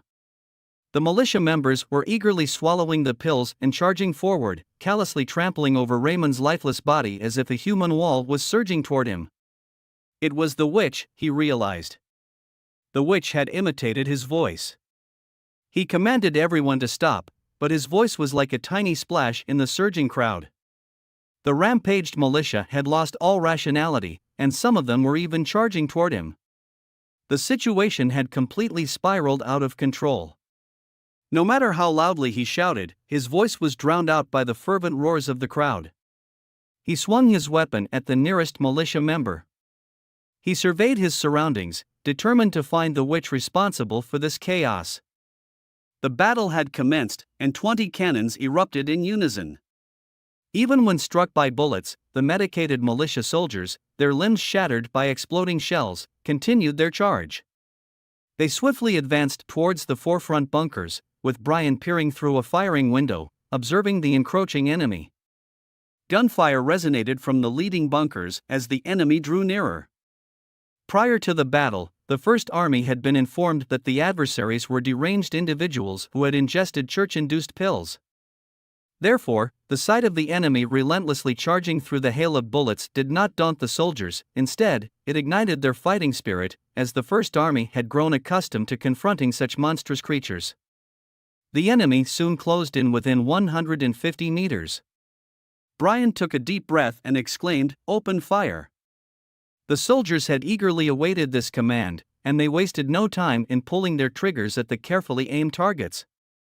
In an instant, the bunker was filled with the symphony of gunfire. The first adversaries to cross the firing line were struck by the crisscrossing bullets from both sides, their blood spilling from their waists as they staggered a couple of steps before collapsing to the ground. Brian noticed several individuals attempting to scale the top of the frontline bunker, intending to launch a surprise attack on the soldiers inside. However, they were thwarted by the enclosed bunker that blocked their entry. Without hesitation, Brian redirected his aim and systematically dispatched each exposed assailant. Suddenly, he shouted, "Take cover," as the enemies behind them hurled dozens of spears. However, the bunker intercepted every projectile. One of the fresh recruits chuckled, assuming there was no danger, and stood up. Yet, a spear, perfectly aimed, pierced through the firing window and impaled his chest. Emitting a muffled groan, he collapsed to the ground. Brian quickly began examining his injuries. The wounded soldier's consciousness remained relatively clear as he trembled, anxiously asking if he was going to die. The short spear had slanted into his lower chest, slightly missing his lungs, as his breathing appeared relatively unobstructed. Brian recalled Roland's advice not to remove the spear in such situations, but rather wait for Manhwa to treat it after the battle. Placing his hand on the soldier's forehead, Brian asked if he knew about Manhwa's abilities. The soldier managed a weak smile and expressed his gratitude for finally having the chance to meet Miss Manhwa. Brian firmly clasped his hand, urging him to hold on. After finishing his words, Brian returned to the firing window, while Roland stood on the elevated platform, providing a clear view of the enemy surging towards the town like a tidal wave. With each row of bunkers they crossed, their speed noticeably decreased. By the time they reached the third row of bunkers, the flanks of the enemy were fully exposed to the crossfire of the musketeers. Soon, the enemy breached the 300 meters range, entering the deadly zone covered by the artillery positions, a zone where shotgun pellets reigned supreme. Vaynor commanded the cannons to fire, adjusting their angles to flatten the trajectory. Flames and thick smoke erupted from the cannons, and the devastating impact of the shotgun pellets on unarmored targets was evident, with each ion pellet capable of piercing through 2 to 3 individuals. While the pills provided some resistance to pain, they couldn't suppress the innate fear. Witnessing their comrades being turned into sieves, even the overwhelming excitement and thirst for bloodlust couldn't suppress the instinctual fear of their own lives. As half of their forces lay strewn across the assault path, the enemy began to show signs of retreat. Fear spread like a plague, infecting the militia, who dropped their weapons and fled toward the rear. The leading cavalryman ordered them to come back, but soon enough, a high-velocity artillery shell landed on his head. Roland, observing from the walls, saw the deserters and knew they were never truly a resolute unit.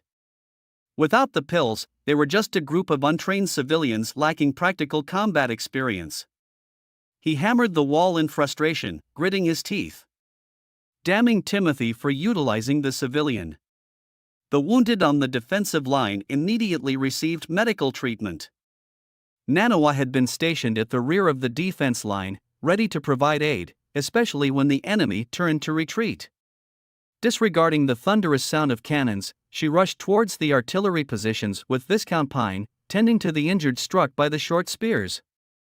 It was hard to imagine that half a year ago, she would faint at the sight of blood. Throughout the entire battle, only 5 individuals were wounded, all from spear throwers, and miraculously, all 5 survived. Amidst cheers, many soldiers saluted her, watching her depart the battlefield. Levin's blazing anger gradually cooled, replaced by a growing sense of fear.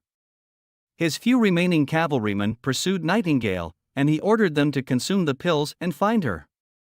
Suddenly, two massive vines descended from above, ensnaring the two cavalrymen. At that moment, the sound of footsteps trampling through the undergrowth echoed behind him. Expressionless, a woman in white approached, standing atop a horse. A frigid weapon pressed against his forehead. From this angle, Levon caught a glimpse of the face hidden beneath the hood. A demon?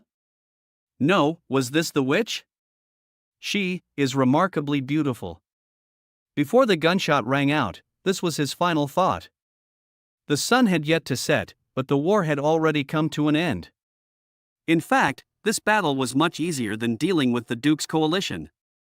No, it wasn't a battle, it was a massacre. Considering the effects of the pills, Roland didn't immediately order the First Army to pursue the enemy. Instead, he dispatched Lightning and Macy to scout. Without the pills, the addicted militia members deteriorated rapidly, and they were quickly caught up by the pursuing forces. The pursuit units swiftly gathered them all and escorted them to the Changji stronghold. Based on the information obtained from interrogating surrendered knights, Nightingale effortlessly dismantled the remaining garrison at the stronghold. The captain was shot on the spot. It took 4 days to reach the Changgu stronghold. In the castle dungeon, Roland's subordinates found Petrov, who appeared somewhat weary. However, considering his Count Noble status, he hadn't suffered any inhumane treatment. After nearly 3 months, the prince met with this representative once again. To prevent a recurrence of the stronghold falling, Roland immediately devised new plans, forming an army, constructing roads, and promoting education. He detailed everything on paper and demanded that Petrov put them into action immediately. Petrov assured him that he wouldn't disappoint Roland again. Next, he asked about how to handle the prisoners. Roland pondered for a moment, sighed, and said to keep them alive. They wouldn't survive for much longer anyway. The church's secret pills, which was also Timothy's objective, could temporarily unleash extraordinary power in ordinary people. However, once the drug's effects wore off, the users would gradually weaken and die. Boarding the little township, the prince embarked on his journey back. He stood at the bow of the ship, appearing troubled. Nightingale materialized beside him and asked, "Is it because of those civilians?" Roland sighed, gripping the wooden railing tightly. He knew they were all forced by Timothy. If they hadn't taken the church's pills and been manipulated, they wouldn't have acted as pawns for the enemy, dying in this unfamiliar land. Nightingale reached out and held his arm, comforting him. She said, "It's not your fault." Roland didn't hesitate to respond, knowing that it wasn't his fault. If Roland hadn't stopped them, the small town would have become a sacrifice to Timothy's lust for power. Everyone would have been killed: soldiers, residents, witches. Of course, the church, the creator of the pills, was also one of the main culprits. Nightingale looked at Roland and said, "So, you will destroy the church, put an end to the conflict, and ensure that people no longer have to kill each other for senseless reasons. Under your rule, regardless of their identity or status, whether they are ordinary people or witches, they can all live happily. Is that correct?" Roland looked into her sparkling eyes and nodded gently, "Yes, I promise." The ocean was like a vast expanse of azure land, only smoother. If Maisie were here, she would have chattered away, reporting how far they were from the islands. But now, all she could hear were the rhythmic sounds of the waves lapping against the ship's hull.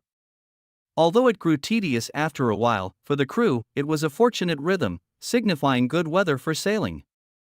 An elderly man with speckled white hair approached her.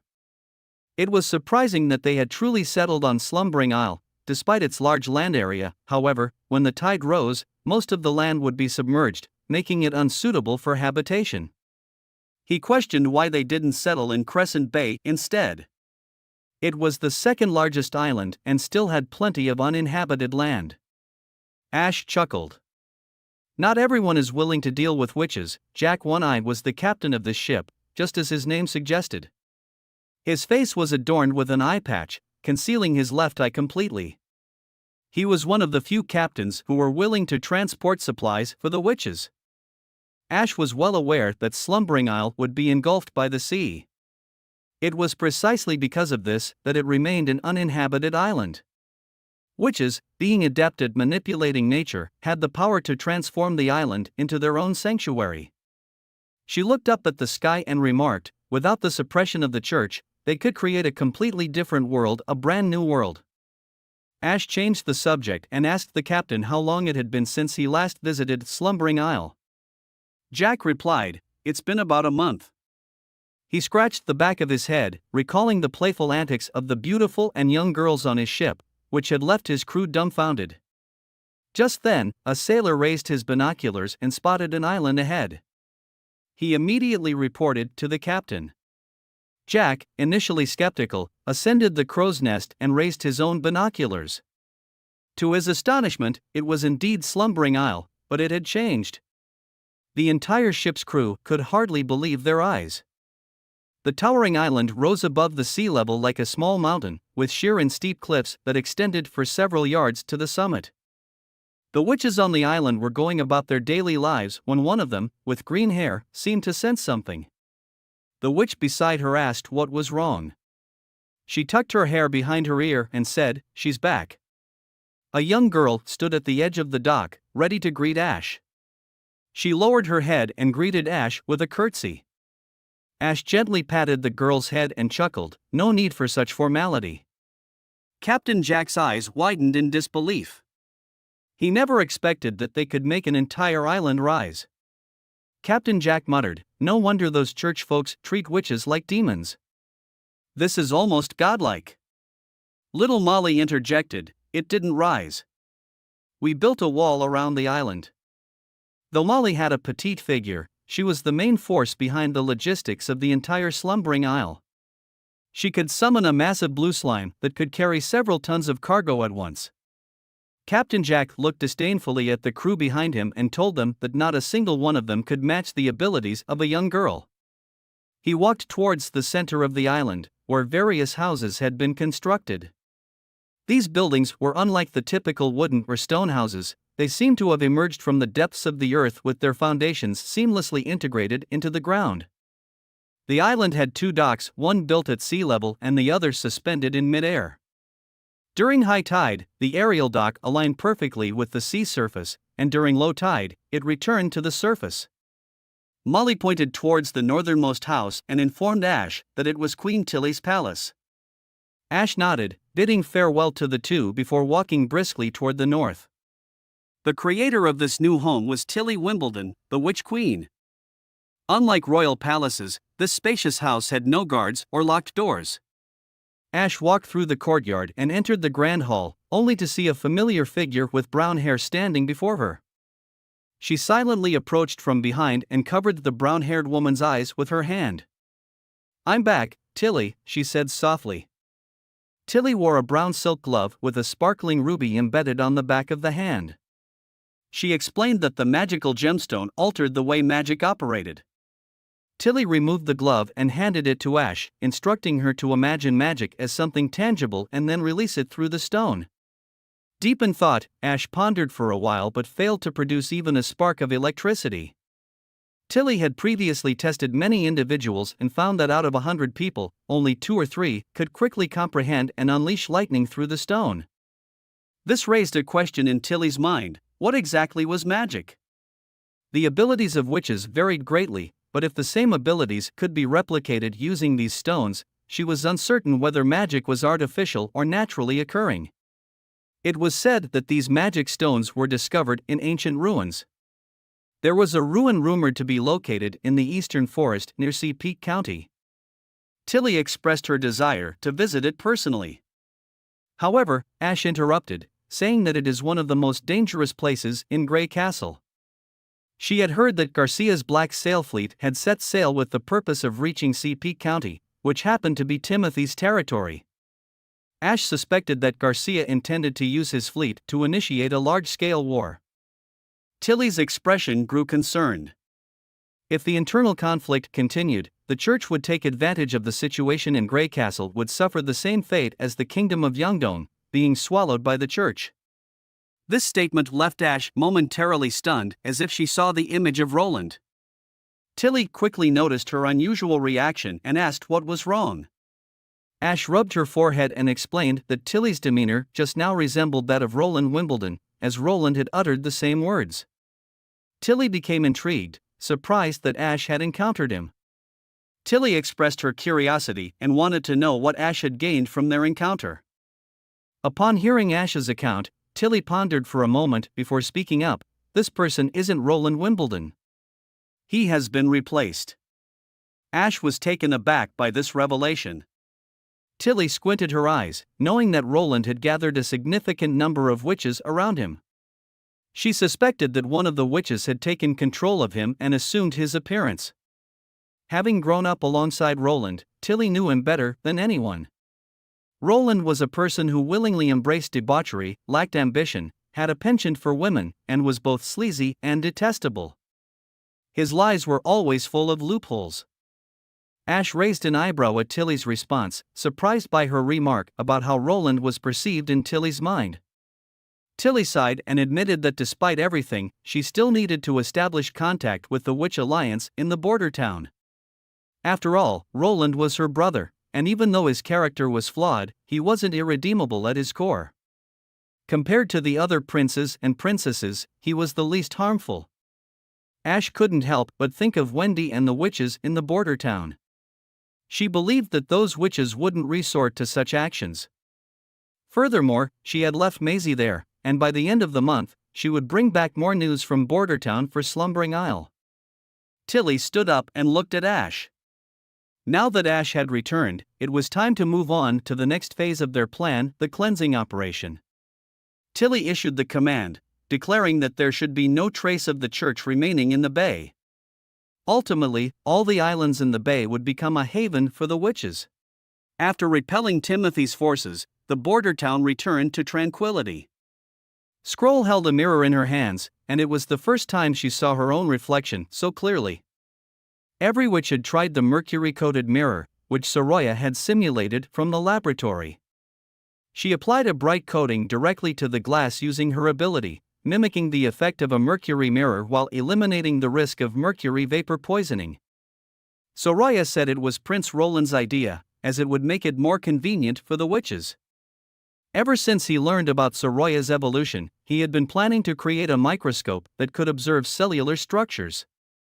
If they could witness the marvelous microscopic world firsthand, it might trigger the evolution of new abilities in the witches or, at the very least, ignite their interest in learning.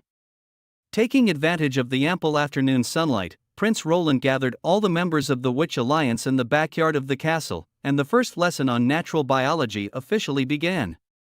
Once all the witches were assembled, Prince Roland placed two dark gray metallic instruments on the table, the microscope he claimed could reveal the microscopic world. After placing a few drops under the microscope, Roland proceeded to teach the witches how to use it.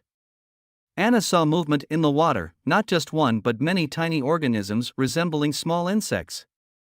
The witches exclaimed in surprise as they observed various organisms, each with its unique appearance. Lightning even found a seemingly transparent crab-like creature. "Your Highness, are these really all insects?" asked Scroll. Roland explained that what they were seeing were probably protists or single-celled algae, and it would be more appropriate to classify them as microorganisms rather than insects. Seeing Scroll's confusion, he continued his explanation, stating that these microorganisms were also independent life forms, although much smaller in size. In addition to the ones they were observing, there were even smaller bacteria and viruses that couldn't be observed with the current magnification of the microscope. These microorganisms were responsible for food spoilage and various diseases. Roland's enthusiasm grew as he continued his explanations. These tiny life forms were everywhere, in vast numbers. Fortunately, most of them were intolerant to high temperatures, which explained why water should be boiled before drinking, fish should be thoroughly cooked before consumption, and bathing water should not be reused. It was all due to these microorganisms' presence and the potential harm they could cause. Nightingale is drinking the water from the well, but the moment she heard there are small bugs in the water, she spat the water out. As the witches continued to discuss their individual discoveries, Lily approached the microscope, recalling Roland's words about these small organisms being the cause of food spoilage. she released her magic, enveloping the water droplet under the microscope.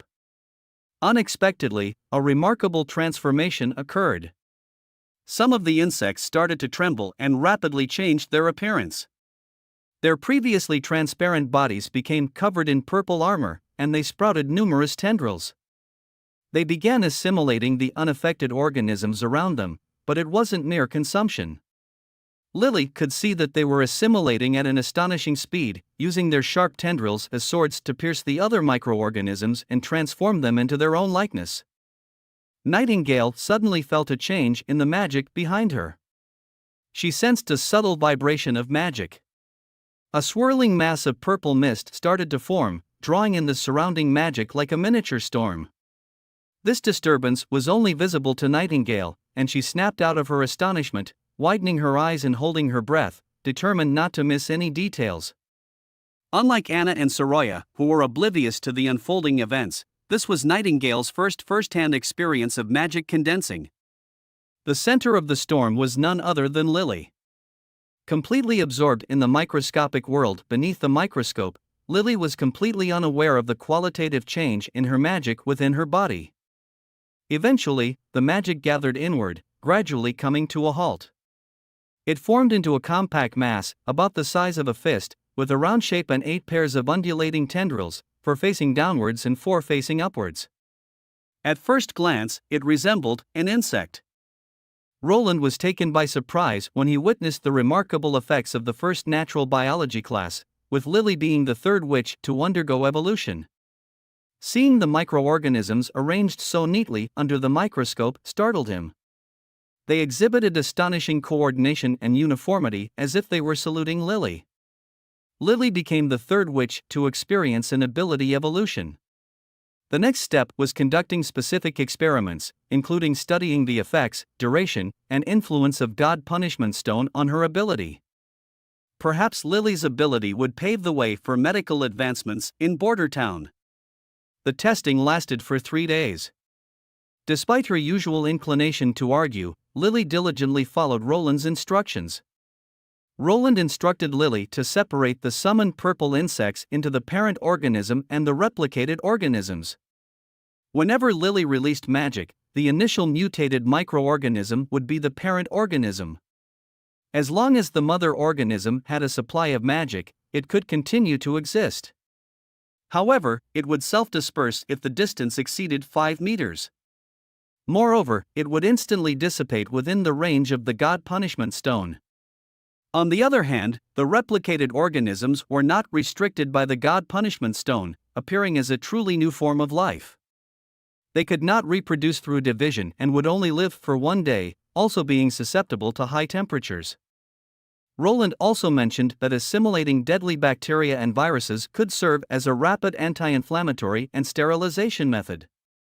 After coming out of the bath, Lily explained to Rem that it was possible to evolve new abilities without understanding the theory of tiny balls, cells, bacteria, and fungi. By deeply understanding one's own ability, magic could undergo a qualitative transformation. Lily yawned and confessed that she didn't understand the concepts of cells, bacteria, and fungi, but she suggested that Rem could ask Anna to teach her. However, with Anna being busy every day, Rem didn't know when to approach her. Lily jokingly proposed that Rem could ask Anna during their bath time together. In the evening, May walked to the shade in the center of the market area and sat for a while. A tall man approached her with quick strides.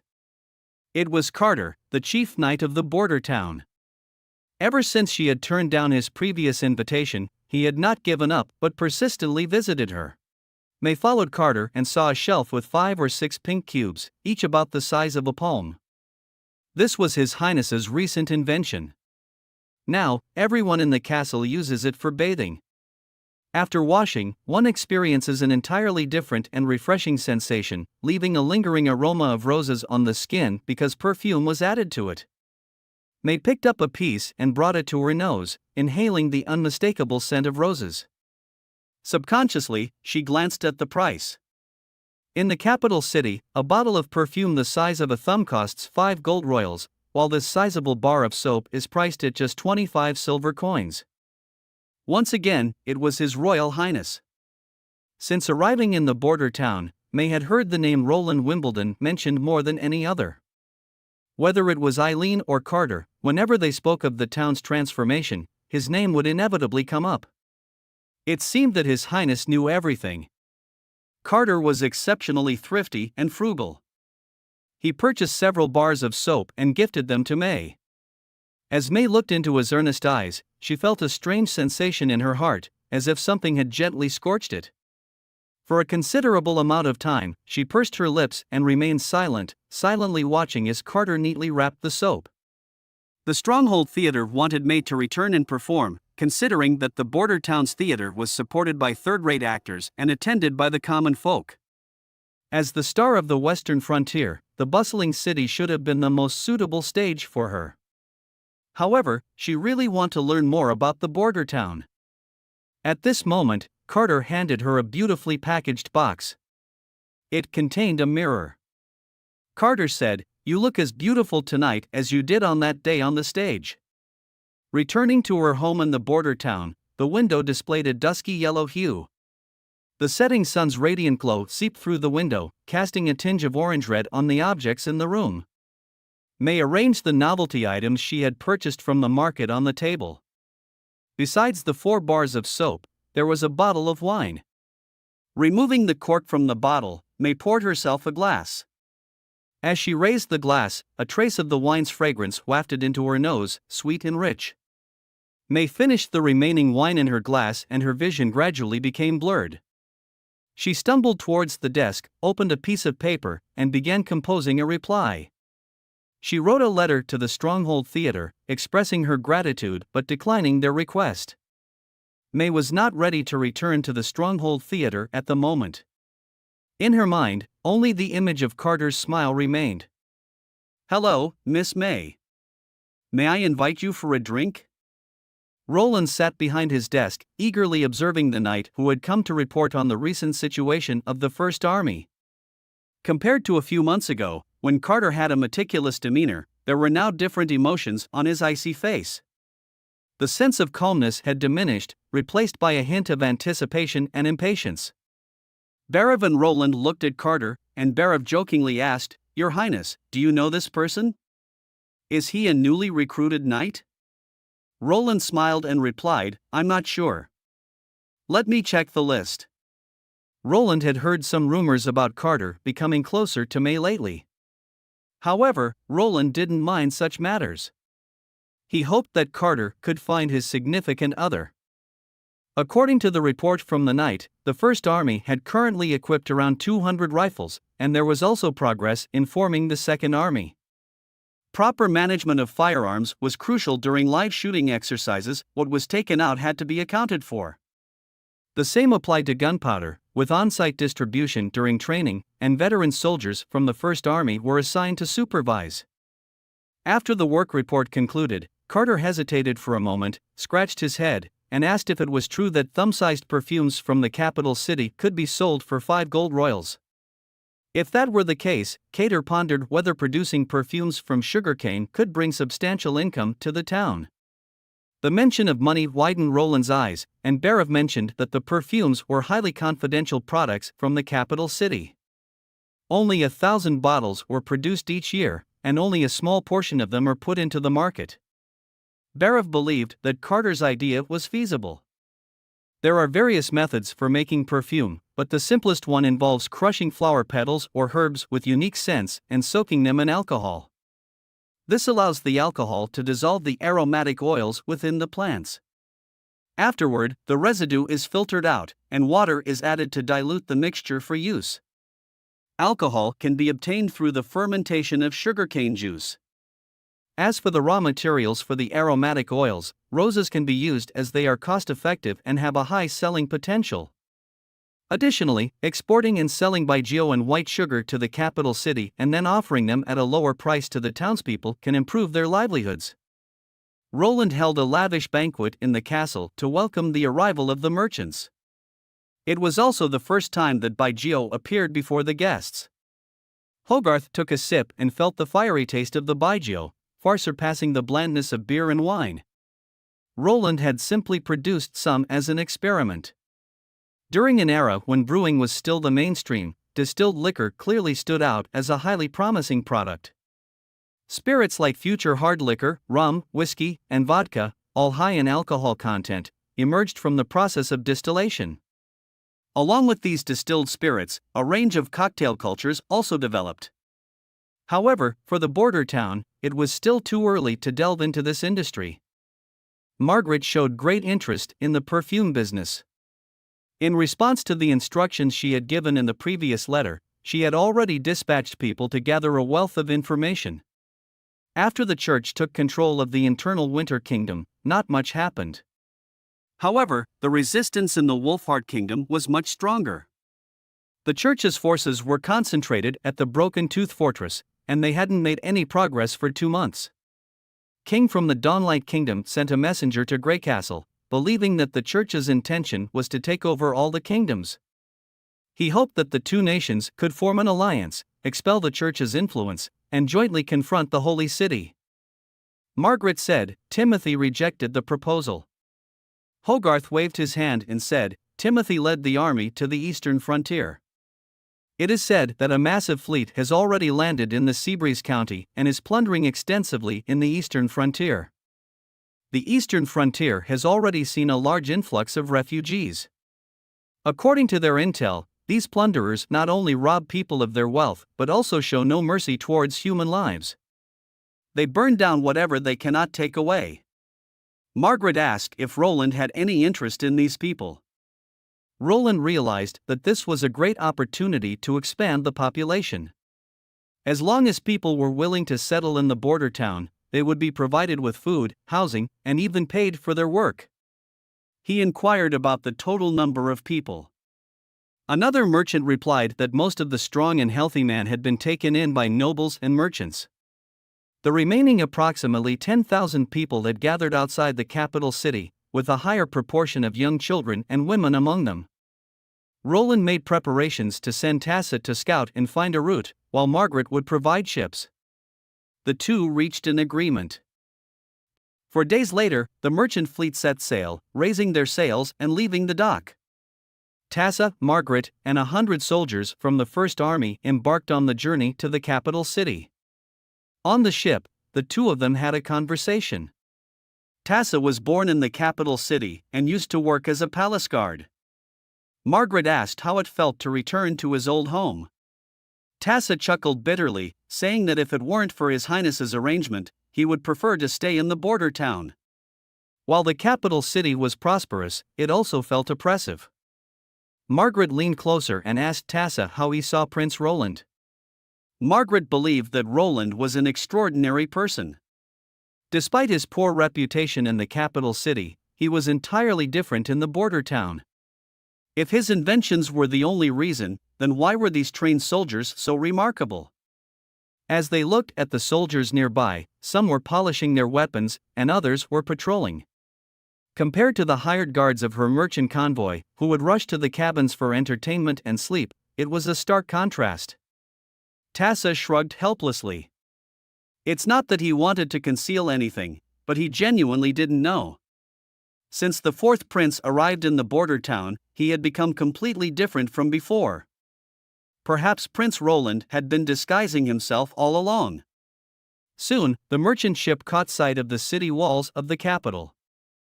As the city walls came into clear view for Tassa, so did the sight of the refugees. A large number of civilians had gathered outside the outskirts of the capital city, setting up makeshift shelters along the city walls. White smoke rose from the fire pits in front of the shelters, seemingly boiling wheat porridge.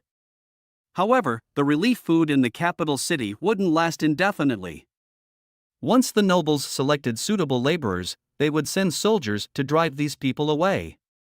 After arriving at the dock, Tassa instructed the soldiers of the First Army to wait for further instructions in the outskirts, avoiding the patrols of the capital city as much as possible.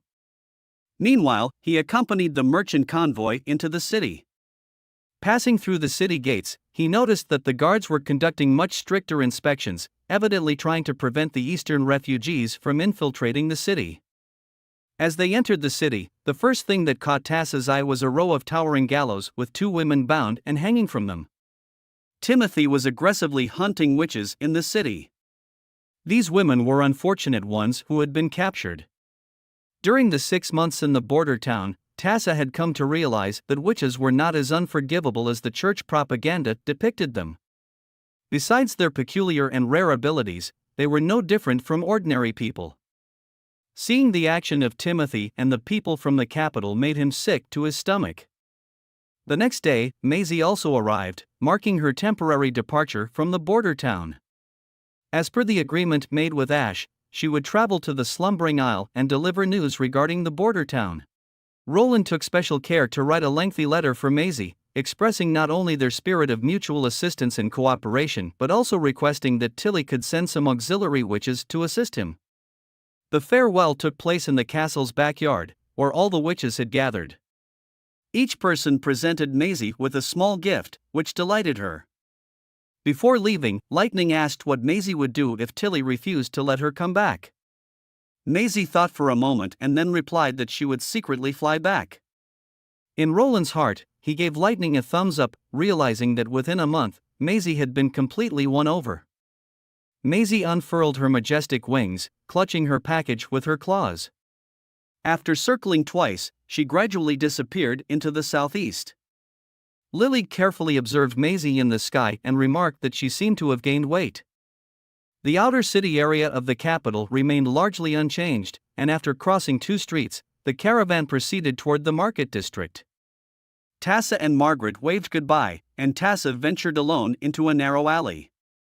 On the table lay a token, a skeletal finger, which may sound frightening, but it was just one among many rats in the dark alleys of the capital. A burly man introduced their group, including one recent addition who had lost everything due to gambling, his money, his wife, and even his house.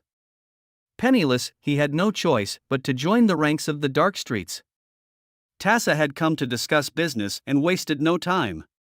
He directly addressed the increasing number of refugees and the decreasing daily rations for relief. If this continued, a revolt would erupt in the capital. The burly man asked what they needed to do, and Tassa replied that they had to spread a message. A lord in the western border town was willing to accept refugees. In 3 days, a fleet would arrive at the dock. Tassa didn't provide any further information but was willing to offer double the original reward.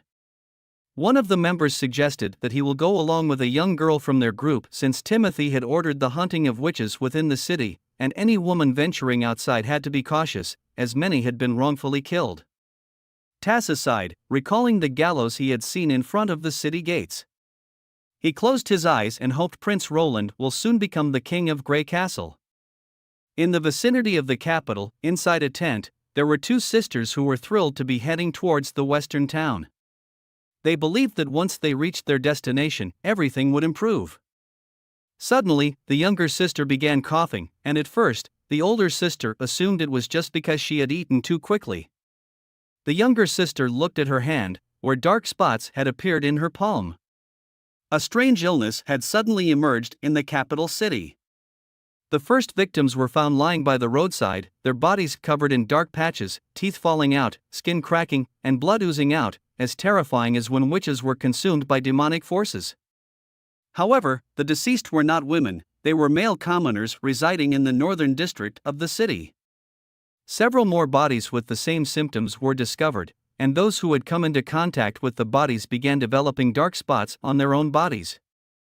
No herbs could cure the illness, and even during bloodletting treatments, the blood turned blackish red as if mixed with a large amount of ink. Fear quickly spread among the crowd, and the number of people seeking solace in the church and praying increased, but all efforts were in vain. More and more people exhibited dark spots on their bodies, and even the refugees outside the city began showing the same symptoms. The high priest of the church stepped forward, declaring that everything was caused by witches, who were unleashing the devil's power to infect innocent people. Currently, no treatment methods could withstand the demonic force, and those affected would perish in extreme agony. However, the church would not stand idly by. They claimed to have developed a holy elixir capable of restraining the demonic force. The high priest gave the infected individuals a glimmer of hope, and they gathered every day outside the church, awaiting the distribution of the holy elixir. Although Tassa harbored doubts about the church's claims, he temporarily halted the transportation of refugees just to be on the safe side. After leaving the tavern, he found a shop marked with the emblem of the Margaret caravan and presented his token. It didn't take long for him to meet the female merchant again in the back room of the shop. Tassa took out a neatly folded letter from his pocket. "Please ensure that Margaret delivers this letter to His Highness as soon as possible." Lucia felt nauseous after several days of sailing. Over the past month, it seemed like she had been constantly on the run, escaping from the eastern city to the capital, and now rushing from the capital towards the western border town. However, this was her last glimmer of hope. Her younger sister let out a painful groan and reached out, grabbing her arm. A middle-aged man in the cabin, weakened and struggling for breath, warned her not to get too close. The dark spots had already spread to her sister's neck, and she wouldn't last much longer. Shortly after leaving the capital, people on the ship began contracting the horrifying illness. It started with a fever throughout the body, followed by the appearance of dark spots on the skin. The symptoms would rapidly worsen after 3 or 4 days, causing the afflicted to fall into a coma and infect those who came into contact with them. Consequently, on the 5th day, the fleet specifically cleared a sailboat to transport the infected individuals. Lucia speculated that the reason they didn't simply throw the sick refugees into the river was that their own people had also been infected. However, Lucia hadn't given up hope. She believed that once they reached the western border town, everything would improve. In her heart, if the rumors were true, the Witch Association would be her last hope. A soldier on the ship confirmed her thoughts, saying, "You're right. When we arrive in the western border town, His Highness the Prince will provide treatment." His eyes were filled with confidence and respect.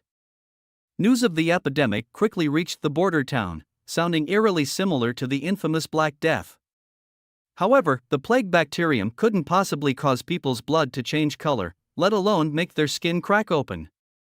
With these thoughts in mind, Roland gave orders to Carter, commanding him to lead the First Army to set up a quarantine zone outside the docks, forbidding anyone from entering or leaving.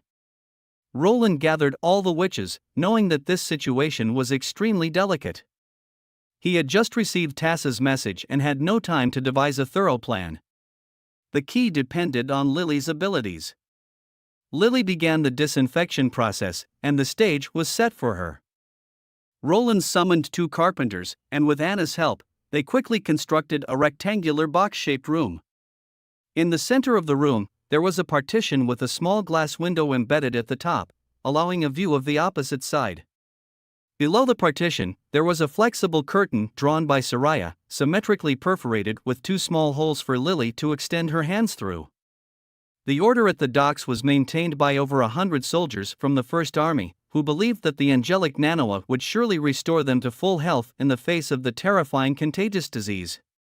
Once the box room was prepared, a soldier who could still walk on his own and only had black spots on his arms was selected. He followed the instructions and entered the room, standing still as Lily extended her hand through the partition to unleash her power. Roland stood by her side, observing the soldier's condition through the window. After a burst of purple light, Lily nodded and retracted her hand. Roland also noticed that the black spots on the soldier's hands were rapidly fading away. Roland asked the soldier, whose eyes were covered, how he felt. The soldier said his strength had returned. Suddenly, the soldier recognized Roland's voice and saluted excitedly. Roland realized that these black spots were not caused by the bubonic plague, but rather by sepsis and severe cyanosis. Nevertheless, Lily's new ability did indeed have a healing effect on unknown diseases, which relieved Roland to some extent. This time, he decided that everyone, regardless of whether they had symptoms or not, should undergo treatment. The soldier bowed multiple times, thanking Miss Nanawa for the treatment. Roland said, "Actually, it was Miss Lily who saved your life." The soldier touched his head and added, "Thank you, Miss Lily." After the soldier left, Lily's face turned red, and she glanced at the prince with a tsundere expression, saying, "I don't need anyone's gratitude." Roland smiled and couldn't help but reach out to gently rub her head.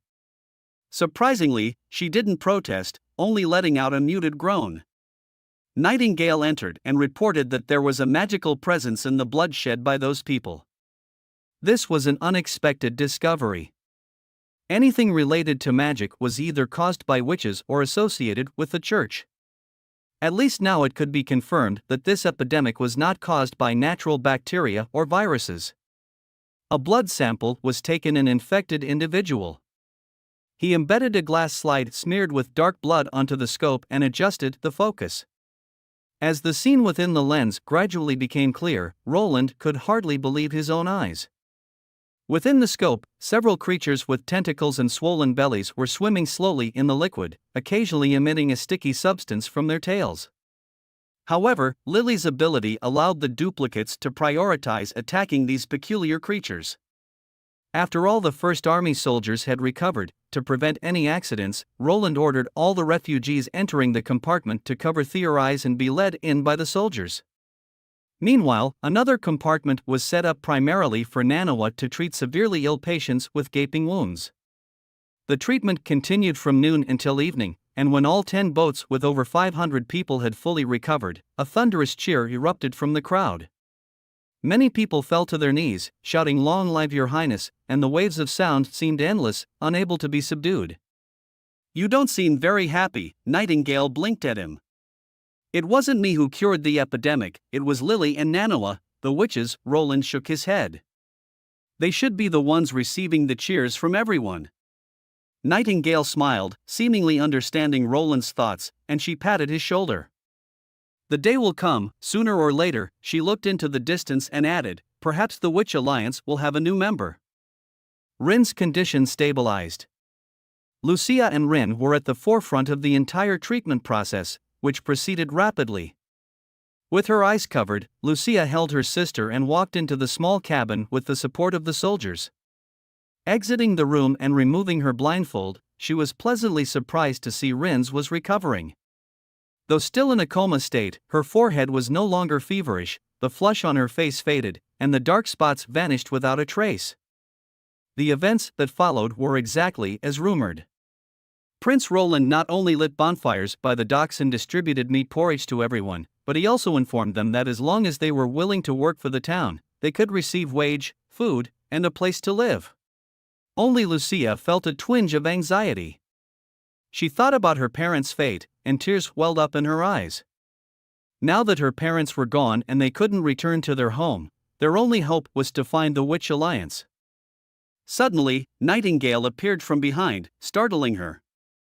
Lucia turned around and took 2 steps forward, preparing to escape. But when she saw her appearance, Lucia couldn't help but stand frozen in place. Nightingale introduced herself as a witch and welcomed them to the border town. Soon, Nightingale led Lucia to meet His Royal Highness, showcasing her own abilities. Roland was highly intrigued by Lucia's ability, which allowed her to change an object back to its original form. Lucia approached the table and placed her hand above a glass. Before long, the glass began to shrink and deform, ultimately transforming into 3 entirely different substances. Roland was astounded by Lucia's incredible ability and wanted to ask if she could manipulate other objects. Just then, Lucia's stomach growled. Nightingale remarked that Lucia hadn't eaten all day and suggested testing her abilities the next day. "Welcome to the Witch Alliance." A group of witches of various ages and vibrant appearances raised their glasses in the hall, laughing joyfully. "Thank you," Lucia felt her eyes welling up again. She sniffed and held back the urge to shed tears. Each witch was exceptionally warm and welcoming. It was the first time Lucia had seen so many of her kind, and her last trace of doubt dissipated. If witches were imprisoned here or forced to serve the Lord, they wouldn't display such carefree and bright smiles. This was indeed the witches' home. After the banquet, Lucia bid the witches good night and returned to their new residence. Prince Roland had allocated the last guest room on the 2nd floor of the castle for herself and Rin. Despite Rin not being a witch, he didn't insist on separating herself from her sister. When heard a sound in the room, Rin opened her eyes. Lucia's heart leaped with joy, and she rushed to the bedside, inquiring about her sister's condition. Rin seemed as though she had just awoken from a long sleep, completely free from the suffering caused by the epidemic. Her gaze was somewhat unfocused, but she mumbled, "I feel so hungry." Lucia took out the dried fish Nightingale had given her and fed it to her sister, telling her they had arrived at the border town. Gently stroking Rin's head, Lucia assured her that everyone welcomed them and that the lord of this place was truly kind. Rin looked at her sister, munching on the dried fish, and asked, "But sister, aren't all nobles bad?" Lucia coughed twice and said, "Even among the nobles, there are a few good people." Rin picked up the last piece of fish from the bag and asked if the prince needed her sister to work, like the maids at home, sweeping and cooking, and even serving in bed. Lucia pinched Rin's face, asking who told her all this. Rin mumbled and replied that their mother had said that, which was why their father was never allowed to recruit pretty maids. At the mention of their family, Lucia's expression dimmed. She didn't blame Rin anymore but embraced her sister and let out a gentle sigh. Ever since their family discovered Lucia's witch abilities, her parents had done everything possible to protect her from falling into the hands of the church. However, whenever Lucia thought about her own abilities, she couldn't help but feel worried. Reverting objects to their original state proved to be utterly useless. Initially, Lucia had been curious about her abilities, but she quickly realized how difficult it was to control them. She would only end up completely destroying the painstakingly crafted creations of others. But now, what worried Lucia even more was the fear that if the prince deemed her useless, he would kick her out of the castle. With an anxious heart, she blew out the candle and held her sister, who had finished gnawing on the dried fish. She closed her eyes slowly, awaiting the arrival of a new day. Roland had filled his office floor with various testing objects early in the morning. There were solid and liquid substances, minerals and metal ingots, inorganic and organic materials, everything you could think of. He asked Lucia to test each one individually. Nightingale sat on the table, picking up a small dumpling from the plate and throwing it into her mouth while watching Roland. He said Lucia's ability was incredibly useful, both in decomposition and restoration, as it could bring significant progress to the fields of metallurgy and manufacturing. Combined with Anna's ability, it could increase the strength of machinery several times over. Nightingale ate her dumpling, looked at Lucia, and remarked that Lucia herself didn't seem to think so. Next, they tested grapes and steak. Roland watched eagerly as Lucia transformed each test item into a pile of different substances. Iron ingots and iron ores turned into silver-white particles, with some colored powder visible on the side. Grapes and steak remained unchanged, but the small dumplings turned into water, meat scraps, and flour. However, halfway through the transformation, Lucia suddenly stopped as her mana was depleted. Shortly after, Roland extended another invitation to Lucia, urging her to stay in the border town. He promised to provide her with meals, accommodations, and a salary. Each evening, after dinner, there would be lessons taught by scroll specifically for the witches, and Lucia could bring her sister along as well. Lucia was taken aback for a moment, but then she lifted her head and, upon confirming that Roland was not joking, she happily bowed in gratitude. After 3 days, when the second fleet carrying refugees from the capital city arrived at the town, the same epidemic broke out on the ship, but this time it was even more severe, infecting nearly half of the passengers. Meanwhile, Roland received a letter sent from the capital city, bearing the seal of the Marguerite Trading Company. As he finished reading the contents of the letter, his brows furrowed.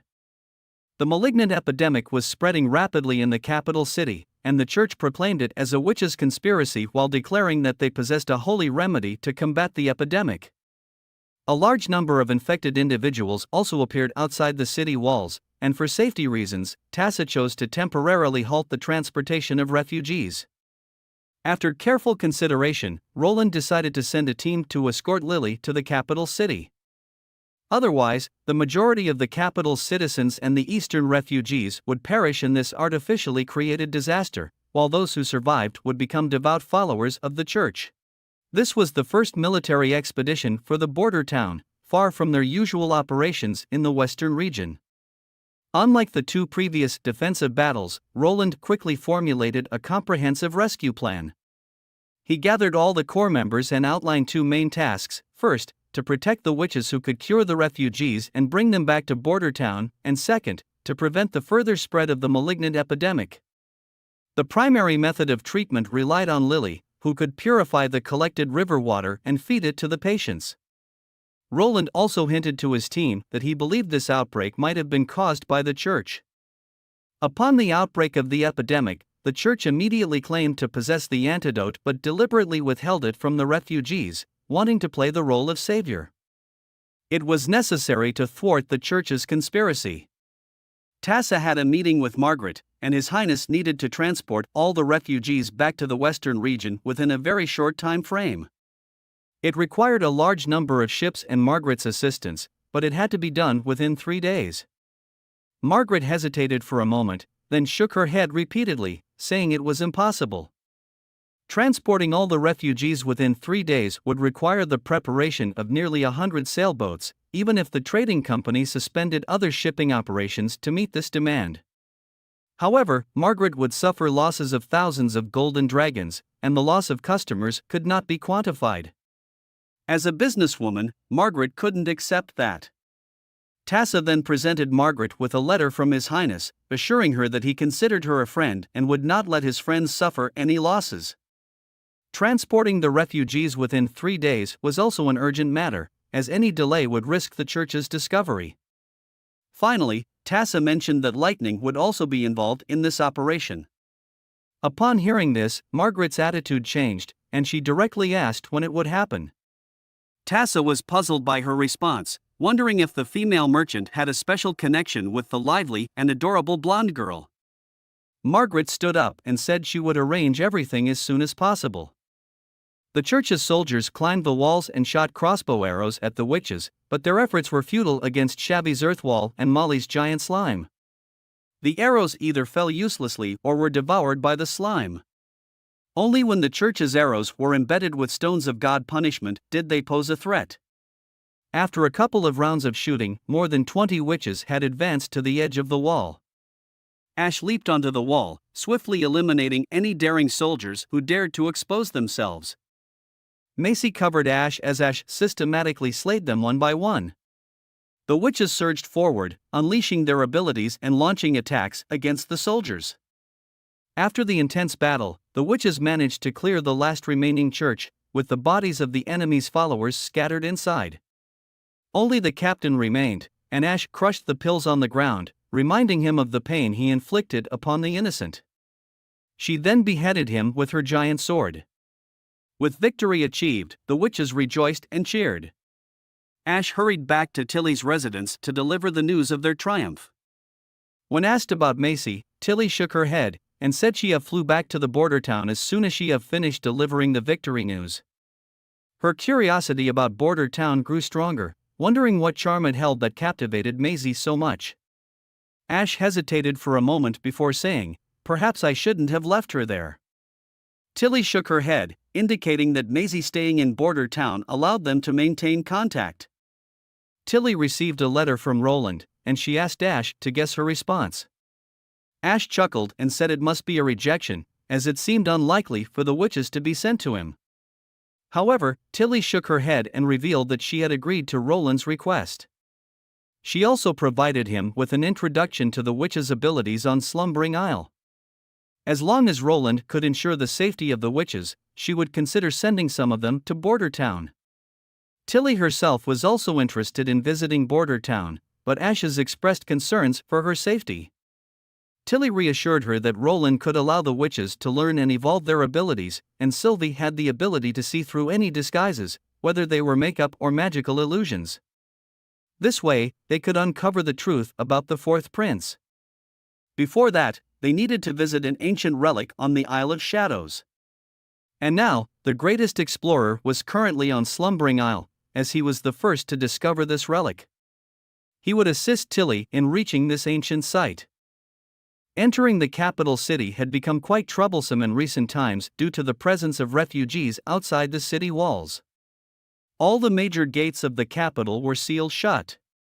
As Brian and Echo ventured into the refugee zone, they couldn't help but furrow their brows. The place was filled with ailing souls on the verge of collapse, their bodies oozing blackened blood and pus from festering wounds. The church claimed to distribute medicine, prompting crowds of infected individuals to surge towards the city gates, yet what awaited them was bows and crossbows from the guards atop the city gates. Roland devised a plan for Echo to employ her unique abilities, projecting her voice to specific areas or individuals. In this manner, the treatment was administered discreetly, avoiding any major commotion. Brian witnessed Echo parting her lips, but no sound escaped. However, those among the refugees turned their heads in response. In their mind, they heard a voice akin to that of an angel, guiding them toward the docks where they would receive a free cure. Soon, a group of people stumbled and rushed towards them, as if they had finally grasped a glimmer of hope. Brian began guiding the refugees, while other soldiers stepped forward to help lift the immobile patients lying on the ground. The procession swiftly grew to several hundred individuals, all making their way toward the canal docks. Many others noticed this sight and followed suit. Upon their return to the docks, soldiers had arranged bags filled with purified water on a long table. Standing beside the table, he informed the refugees that by drinking these canteens, they would be cured. Simultaneously, he warned them that the church's words were all lies, and their so-called sacred medicine was merely a ploy to extract more money from the people, forcing them to grovel in gratitude for saving their lives. On the other hand, His Highness Roland not only brought the medicines but also demanded no payment. Yes, not even a single copper coin. This proclamation stirred unrest among the crowd. Although some were still skeptical. They had nothing to lose. The first person to consume the purified water soon experienced changes in their body. In disbelief, they tore open their clothes and watched as the black spots rapidly faded away. This medicine truly works. I'm healed, they exclaimed. As more people recovered, the crowd's reactions grew increasingly fervent. If it weren't for the soldiers maintaining order, it was likely that the long table holding the canteen of water would have been swarmed and toppled by the desperate refugees. The soldier in charge continued to speak loudly, proclaiming that His Highness Roland required a substantial workforce to the border town in the western frontier. Anyone willing to venture to the western lands and serve him would receive food, shelter, and wages. Of course, those who were not interested, worry not, as they would depart in 3 days. All the food for these 3 days would be provided by the merchant caravan for free. Brian was delighted to witness that not a single person from this group of several hundred chose to stay in the capital city. Instead, they all boarded the sailboats bound for the western frontier. As soon as a boat was filled to capacity, it set sail, followed by the empty vessels that gradually caught up. Under the command of Margaret, there was no pause in the operation. The treatments proceeded in an orderly manner, batch after batch of refugees being attended to. Suddenly, Brian noticed the first army stationed in the southern field springing into action. A small squad sprinted swiftly towards the northern bank of the canal, their hands firmly gripping their firearms. It appeared they had discovered individuals secretly attempting to escape by jumping off the ships, likely rats hiding among the refugees. They had already caught several rats, and once these individuals were apprehended, they immediately confessed their origins and purpose. Axe looked expressionless at the captured individuals. However, what surprised him was that the person on the ground appeared to be in good health, unlike someone who had already fallen ill. The first words he uttered were unexpected. He claimed he wasn't an enemy. He claimed to know Tassa. At this time, both Tassa and Brian quickly arrived. Tassa revealed that he was a subordinate of Black Hammer, acting on his orders to spread messages, but they hadn't anticipated him disregarding the risks of infection and infiltrating among the refugees. You deceived Black Hammer, and you deceived the Skeleton Fingers, Hill suddenly spoke. You're not working for Timothy, you serve His Highness Roland Wimbledon in the Western Lands. Tassa looked at Hill and made a throat-slashing gesture toward Axe. This man knew too much. Hill continued, mentioning that he overheard the soldiers' conversation at the docks and expressed his willingness to serve His Highness. Axe drew his sword, not wanting to bring even the slightest threat to the border town, as Hill loudly stated. I'm not a rat. I am an enemy of Timothy. A small crystal bottle fell out of his pocket. Hill went on, explaining that he had paid a hefty sum to acquire it from the black market, hoping it could help trip up Timothy and aid his highness. Tassa looked at the small bottle in his hand. If it were a normal circumstance or he couldn't determine its authenticity, he would have no hesitation in killing Hill. However, fortunately, Nightingale was also present here. Hill began recounting his own story. He wasn't a destitute gambler, and his wife hadn't run away with someone else. Those were all fabrications he had made up. He was originally a member of a small acrobatics troupe, and although the troupe wasn't large, they had a close-knit bond.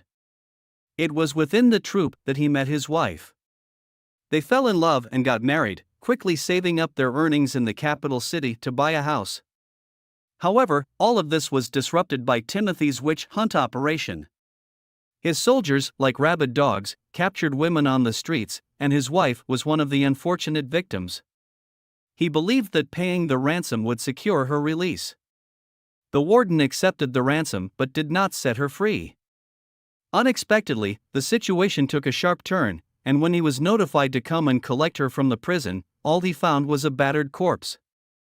Hill angrily demanded justice, but in the end, the warden, the gang leader, and the guards were only sentenced to 10 lashes and fined 25 silver. This led Hill to vow revenge against the new king, and he hadn't anticipated that this decision would gain the approval of his entire acrobatics troupe. However, a group of actors without combat skills, wealth, or subordinates seeking revenge was an almost impossible goal. The only thing Hill could think of was to gather information about Timothy and provide it to his enemies, such as Queen Garcia. They all joined different underground organizations on the black market, infiltrating them to gather any clues and intel related to the new king. Hill secretly monitored Tassa and discovered that Tassa wasn't serving Timothy after all. The person Tassa truly served was Roland Wimbledon, the 4th Prince of Grey Castle. Tassa looked at Nightingale, and she smiled. Nightingale said, Hill didn't lie, but whether he can be of use to Border Town is up to Tassa to decide. Hill looked at Nightingale and said, Prince Roland is truly different. He not only strives to treat the refugees but also treats witches equally. Reflecting on his wife, he continued, if Timothy were the same, my wife wouldn't have. Nightingale and Tassa exchanged a subtle smile. Tassa untied Hill and asked him to follow him into the city. In the evening, Tassa returned to the tavern with Hill. Hill acted as if nothing had happened, sitting across from Tassa with a slight restraint, just like on any other normal day. Tassa brought medication to treat the plague. A bottle of medicine from the church would cost 25 gold royal, but Tassa sneered, saying that they didn't need the church's medicine. He presented several canteens and said, a bag of medication would only cost 10 silver. Black Hammer didn't believe him right away and grabbed one to feed it to his ill member. Miraculously, the infected member was healed immediately. Black Hammer and his members hesitated, seeming to consider how to extract more profit from it, their eyes fixed on the pouch on the table. Tassa knew that selling the medication through the black market using rats wouldn't attract too much attention, but these individuals would surely not sell the medication at the price he gave them. The task entrusted to Tassa by Prince Roland was to thwart the church's conspiracy as much as possible. The goal was to make everyone understand that the church's medication was not the only cure for the plague, especially for those believers who had paid a high price for the sacred medicine. They would begin to doubt whether the spokesperson of the church was deceiving them. Tassa took out a dagger from his clothes, his tone turning cold. He forcefully stabbed the dagger into the table and threatened, my employer is not a kind-hearted person. If you don't want to end up at the bottom of the ocean, it's better to restrain yourselves a bit. After all, only by staying alive do you have a chance to enjoy your fortune. To prevent others from reselling the medication, Tassa allowed each person to buy only one bag, and they had to use it on the spot. Black Hammer clenched his teeth, looking around at the 4 individuals in the room, and reluctantly accepted the task given by Tassa. In the grand hall of the cathedral, a high priest looked down upon a kneeling farmer at his feet. The once robust figure of the farmer had now hunched into a frail form. He knelt on the ground, confessing that all his money had been tricked away by rats in his desperation to buy medicine. With his last remaining possession, a single egg, he offered it up in his hands, seeking redemption. The high priest accepted the egg with a smile and declared that the gods had forgiven him. The farmer couldn't believe it and continued to bow his head in gratitude. The ritual continued until dusk. Suddenly, a priest leaned in close to the high priest's ear and whispered that the rat had brought news. It seemed that more and more sick people were being taken away from the city outskirts. Following the church's previous instructions, the high priest needed to fully utilize the plague and the antidote to convert as many followers as possible. In a small room located in the basement, the high priest encountered the rat. His appearance truly resembled that of a rat. After introducing himself, the rat explained what he had seen and heard in the past few days. He had witnessed ships on the canal continuously ferrying away the sick, and they seemed to have a method to cure the plague. Among this group of people, there was even a witch. The rat had spotted a flying witch in the sky. The high priest inquired about their numbers, to which the rat responded that they had no armor, no horses, and their weapons consisted of long wooden weapons. There were approximately 100 of them, and it seemed they were recruited by the lord of the border town. In response to the rat's information, the high priest tossed a crystal vial as a reward for the rat's efforts. Upon catching the vial, the rat's hands trembled uncontrollably. Suddenly, his body jerked, and his eyes widened in shock. A slender dagger pierced through his neck, its tip gleaming with an eerie cold light. Standing behind him was none other than the elderly woman. The old woman effortlessly lifted the corpse, and after seeing her leaving the room, they continued their discussion. The high priest didn't believe the rat was lying, but he had to investigate personally. If he truly discovered mercenaries and witches, he would bribe that group of thugs, numbering in the thousands. Though they couldn't compare to the Judgment Army, they were more than capable of overwhelming the unequipped mercenaries. As for the witch, he would leave it to the faceless. Offering the crystal bottle in her hands, the old woman bowed, then suddenly her entire body burst into crackling sounds as if her bones were rubbing against each other. Her figure rapidly grew, her white hair turning black in the blink of an eye. The wrinkled and loose skin tightened, regaining its tautness and elasticity. Time seemed to flow backward for her. When she stretched her body again, she transformed into a stunningly beautiful woman. The priest smiled with satisfaction, recalling this was the face of who had been hanged at the city gate. The woman nodded and approached the high priest. Among the 4 people, he had spent the most time on her. On the 3rd day, outside the eastern gate of the capital, Nightingale silently watched the group of ragged refugees. They had been gathered in waves using Echo's ability to guide the refugees and were slowly moving towards the docks with Brian. Nightingale noticed that Echo seemed sad and asked what was wrong. Echo's expression appeared somewhat sorrowful. She had always thought that she was treated coldly because she was from the Sand tribe, but these people showed the same lack of mercy towards their own kind. Echo said, "I truly hope to see His Highness Roland become the king, to put an end to the conflicts, so that different races, ordinary people, and witches can live freely and peacefully." Nightingale smiled and replied, "That day will surely come." Echo chuckled and burst into joyful laughter, instantly lightening the sadness on her face. However, the calm did not last. After finishing lunch, Tassa, who went to the capital to gather information, brought bad news. They had received information that the Rat organization had already mobilized their forces and planned to surround them. Tassa had to stay in the city tonight to oversee the sale of the medicine. He wouldn't be able to bid farewell to Axe tomorrow. Axe patted Tassa's arm and said, "We'll see each other when His Highness visits the capital in the future." The Faceless had already quietly crossed the canal long before the sun completely set, sneaking towards the rear of the mercenary camp. As a member of the arbitration court, she had assisted the bishop in dealing with many fallen ones, including witches who defected from the church and religious followers corrupted by the secular world. She was dispatched to the capital to accomplish a crucial mission, to convert a man into the king of Grey Castle. Her true name was Afra. There were still patrols around the camp, and the bonfires burned brightly. Figures moved back and forth, appearing to be well organized and not in chaos.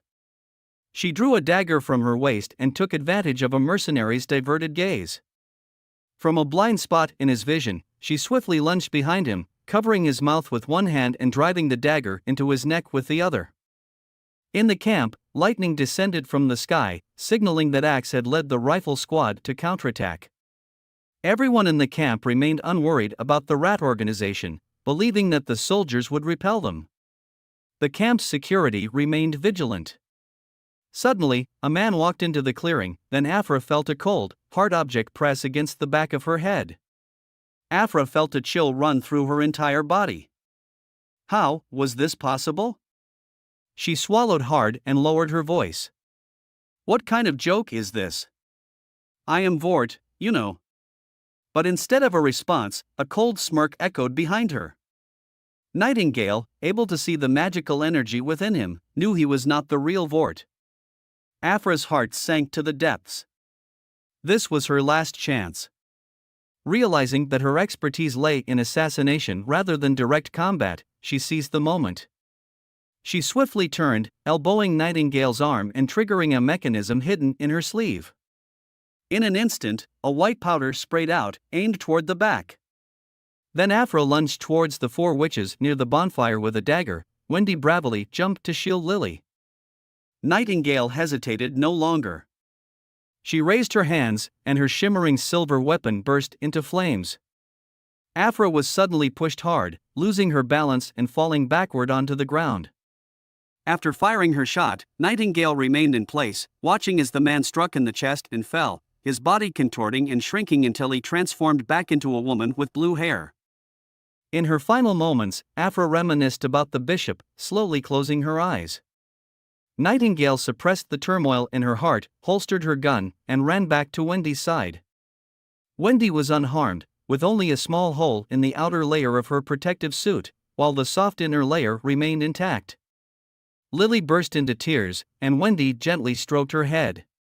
Lily sniffled, burying her face in Wendy's chest, emitting a muffled sound. Wendy was also taken aback, having been focused on shielding them and forgetting to use her own abilities. If she had summoned a gust of wind, she wouldn't have been approached. Fortunately, they had protective suits. Before departing, His Highness Roland had given each witch a specially tailored vest, instructing them never to take it off. The vest was lightweight but appeared somewhat bulky. It seemed to be composed of multiple layers, with each layer made of highly flexible fabric adorned with a coating depicting the ability from Soraya. It was difficult to pierce with sharp objects and provided excellent defense against blades and crossbows. Without its protection, Wendy would have had a hard time lasting until they reached Manhwa for treatment. Lightning slowly descended next to the fallen witch, and she couldn't understand why she had attacked them. Weren't they all witches? Nightingale stared at the lifeless woman, who had lunged at Wendy without a hint of hesitation, only displaying determination and a sense of inevitability. Nightingale sighed. She wasn't one of us, just a pitiful individual. On the eve of their journey back to the border town, the large-scale night assault that had long been detected ended with 1 dead and 4 injured by the First Army. The battle was not uneven, the enemies couldn't even get close to them. Soon, the rat organization scattered, and the 4 wounded soldiers had their wounds bandaged. With Lily present, there was no risk of infection. As for the soldier killed by the witch, he was properly laid to rest, and the entire group attended his funeral. This was the First Army's first expeditionary operation, not a failure but not an outright success either. With complex emotions, they embarked on their journey back home. On a ship, a tall and rugged-looking man was explaining his knowledge of the sea. Tilly, filled with curiosity, asked many questions of this great explorer. He was Thunder, the first explorer to discover the Shadow Isles. However, since his disappearance in a shipwreck 2 years ago, many believed he had tragically perished. Little did they expect him to appear on Slumbering Isle, where he made an agreement with Princess Tilly to chart new sea routes, map the seas, and search for more ancient relics, with the assistance of witches sent by Tilly. As for the 2 missing years, it was a topic they had not mentioned, and Tilly remained silent about it. However, she couldn't help but feel that His Highness knew something, or else they wouldn't have such a strong understanding between them. Thunder looked at Molly, grateful that she had summoned the large creature yesterday, which helped the ship to remain unscathed even during the fierce storm. The crew members who had initially been resistant to Molly and the other witches were now in awe and admiration, and gained much respect to her. Thunder often pondered that perhaps witches were the most suitable explorers. After all, they had qualities that others didn't possess. Tilly smiled faintly and said, "There is already a witch that inherited the title of the most outstanding explorer." Thunder took a deep draw from his pipe, exhaling a long trail of smoke, saying, "Let's hope so." Molly followed the sailors and learned how to fish. Suddenly, a dark shadow appeared beneath the emerald waters, and as Molly's familiar pulled on the fishing rod, the resistance grew stronger. It was about to surface. The sailor urged Molly to quickly let go of the fishing rod. Before he could finish his sentence, a strange creature had already leaped out of the water, opening its large mouth and lunging toward Molly. It seemed it was about to devour Molly. However, Ash was faster than the creature. She scooped up the little girl with her left hand and swung her giant sword with her right, smashing it onto the attacker's head. The monster let out a painful shriek as it was sent crashing down from the air, desperately flailing its 6 legs, attempting to escape back into the water. But Ash did not give it that chance. She set Molly down, gripped her sword with both hands and ruthlessly impaled the creature, pinning it to the deck. According to rumors, these were supposed to be mutated sea spirits, but in reality, they were demonic beasts. The lookout suddenly shouted, "Fog is forming! Stay alert, everyone!" Thunder commanded loudly, "Lower the sails, we are entering the shadowed isle." Ash noticed that the previously clear sky suddenly turned dark, and the emerald green sea transformed into inky green as if a pool of ink was spreading beneath the water's surface.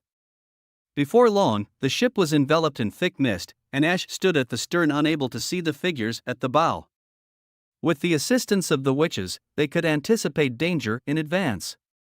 Thunder explained that the tides here occur every half-month and are extremely fast. Tilly asked why they didn't wait for the seawater to recede completely before proceeding.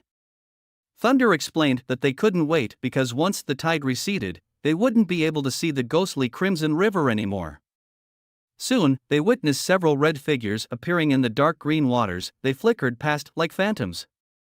These were the unique fish of the Shadow Isle. Gradually, the fish multiplied, gathering beneath the ship, making it seem as if the sailing vessel was being carried by the fish. If it weren't for their opposing directions, Ash would have even felt as though the ship was being lifted by the fish. Thunder explained that the main island resembled a triangular tower with a massive hollow passage running through its center. These crimson-scaled fish liked to lay their eggs and reproduce in the cavern. During low tide, the hollow would emerge above the water's surface, and the resident fish would be the first to sense the changing water levels and swarm out. So, as long as they followed the ghostly Crimson River, they would reach the main island of the Shadow Isle. They soon arrived at the Shadow Isle. They waited until darkness fell and the seawater receded completely to the bottom of the cave.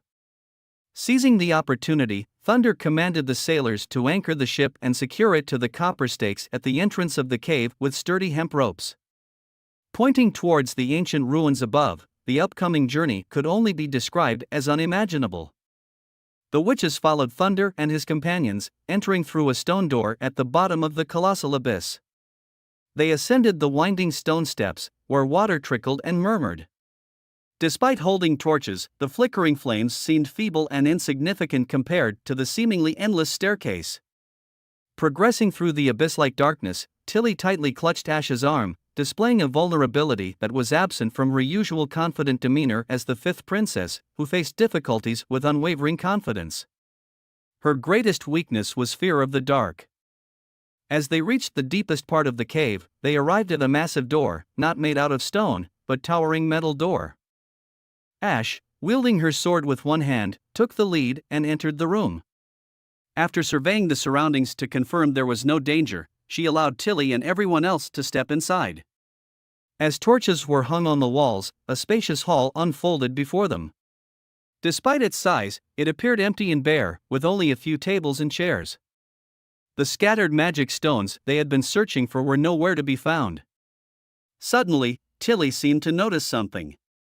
Following her gaze, Ash saw Tilly reach out and tear away the green moss, revealing a gem partially embedded in the stone wall. Tilly attempted to pull it out, but the gem didn't budge. While Tilly was deep in thought, she placed her hand on the prism and closed her eyes. Suddenly, a beam of light flashed at the center of the prism. But soon, a rumbling sound reverberated from behind the wall, as if some mechanism had been triggered. Before long, the commotion spread throughout the entire hall. The sailors stood up in panic, and Ashen quickly picked up Tilly and retreated. Suddenly, an iron chain dropped down, followed by the opening of a door. Dozens of small holes appeared on the walls, each containing a stone emitting a pure white glow. Even Thunder was stunned. These stones on the walls looked like the snow crystals produced in the eternal winter kingdom, but twice as bright. A fist-sized piece could be sold for hundreds of gold royals. They soon entered a new room, where wooden tables, chairs, bookshelves, and cabinets remained intact. The surfaces were covered in thick dust, and remnants of cobwebs could still be seen. Tilly picked up a book spread open on the table, gently brushing off the dust, and started flipping through the pages. The writings were in a language she had never seen before. At the other end of the room, they noticed a peculiar-looking object. At first glance, it resembled a thick, sturdy metal tube, somewhat like a telescope used for navigation. Thunder leaned in and looked through the lens for a while, but he couldn't see anything. It was pitch black. Ash noticed a copper plate on the wall, with a small hole beneath it, seemingly intended for inserting a key. Gripping the handle, Ash pulled with all her might, causing the entire copper plate to come loose from the wall. A massive magic stone was wedged in the groove behind the copper plate. Unlike the previous two stones, it appeared much larger in size and had a purplish hue. Tilly decided to activate it with her magic. After a long time, beads of sweat formed on her forehead. Tilly sensed the magic stone continuously absorbing magic, indicating the presence of a complex mechanism behind it. Just as Tilly's magic was nearly depleted, the entire room began to shake. The tremendous amount of dust caused Thunder to cough a few times. He opened his eyes, which had been pressed against the end of the metal tube. Then, he was left speechless, utterly shocked by the sight before him. At the other end emerged a vast expanse of land, with the cliffs that seemed bottomless. In the center of the cliff stood an immensely colossal stone archway. The depths within the archway were profound and dark, resembling a colossal maw ready to devour anyone who dared enter. A few days later, Maisie brought a letter. Roland spread out the paper and handed Maisie a piece of beef jerky. She opened her mouth and swiftly devoured the jerky, then obediently nestled her head into the feathers by the table. The letter began with, "Dear brother," or rather, Prince Roland Wimbledon. "I have received your letter, and I wholeheartedly agree with your perspective," it read. "Though I am unsure why you have suddenly changed your ways and abandoned your previous frivolous lifestyle to help the witches. But since you have taken this path, the church has become our common enemy." Tilly mentioned in the letter that she had become a witch herself, leading her own team of witches. Roland had gained the approval of Ashes and Maisie. Tilly expressed her interest in the Roland's ability evolution theory and the steam engine. She agreed to the formation of an alliance and agreed to provide auxiliary abilities witches to assist him. She provided Roland a list of some of the witch's abilities, and through Maisie, she informed him that they could set off next month. However, due to safety concerns, the group should not exceed 5 people at once, and protection should be arranged. Tilly hoped that Roland would treat the witches of Slumbering Isle as fairly as he treated the witches in his own territory. Finally, she expressed her desire to end the church's oppression and build a new order, a kingdom where not only witches but anyone would be free from unjust persecution. Roland set aside the letter, feeling an indescribable sense of joy. He smiled and tucked away the paper, then pulled out another piece of beef jerky and offered it to Maisie. She opened her mouth, snatched the jerky, and swallowed it in a couple of bites before obediently resting her head on the table, burying it in the feathers. He had never expected Tilly to accept his invitation. The surprises brought by her response far exceeded his expectations. Her openness and enthusiasm made him feel like he had found an extraordinary ally. With her on his side, he no longer had to fight the church alone. As for the secure transportation route, he had already considered it thoroughly. The more he thought about it, the more excited Roland became. However, his thoughts were interrupted by a sudden explosion from the rear. Startled, he woke up from his daydream. Thinking it might be an enemy attack, he hurriedly opened the window to investigate the direction. It was the chemical laboratory. Roland rushed to the laboratory near the Crimson Water River, but the damage wasn't as severe as he had imagined. When he arrived, he saw Kyle Sichi lying on the ground with traces of blood leading from the accident site to the front door. His face was blurred, a mixture of blood and pus resulting from the corrosive acid that had splashed during the explosion. Several fingers were missing from his hand, and white bones could be seen through the flesh. The apprentices had already administered emergency treatment, indicating that they had encountered similar incidents while in Crimson Water City. They had successfully evacuated the injured, applied tourniquets, and sought help. Roland instructed his guards to secure the entrance and wait for Nanawa's arrival. He then entered the side room with Carter to search for the alchemist's fingers. Even if the young girl managed to heal his injuries, he wouldn't be able to conduct chemical experiments without his fingers. It would be a significant loss for the border town. Upon entering the room, an unpleasant odor filled the air, and Roland recognized it as the smell of nitrogen dioxide. The glass bottles on the lab table were shattered, and acid flowed down the tabletop, gathering into puddles on the floor. Something else caught Roland's attention in the storage cabinet above the lab table. He removed the peculiar-shaped bottle and realized it was a bottle of hard liquor sold in the market. Surprisingly, a considerable portion of the liquor had been consumed, with only a little left in the bottle. One of the guards reported Nanawa's arrival, and Roland left Carter to continue searching for the severed finger among the shards of glass. He returned to the front door of the laboratory. For Nanawa, this level of treatment had become routine. Compared to the girl who used to be scared of blood and would faint at the sight of a horrifying wound, she had grown a lot both in terms of her abilities and courage. Nanawa smiled proudly and said, "I can now heal these minor injuries directly." Nanawa placed her hands above the alchemist's chest, closed her eyes, and immediately there was a change in Kyle's injuries. His face healed rapidly, returning to its original state in no time. Surprisingly, even the severed fingers began to grow outward, although at a much slower pace. First, the bones extended, followed by the flesh and finally the nails and skin. It took about 15 minutes for his fingers to fully regenerate. At that moment, the guard reported that only 3 fingers had been found, and one of the severed fingers may have been completely destroyed in the explosion. "When did you learn to do this?" Roland asked in astonishment.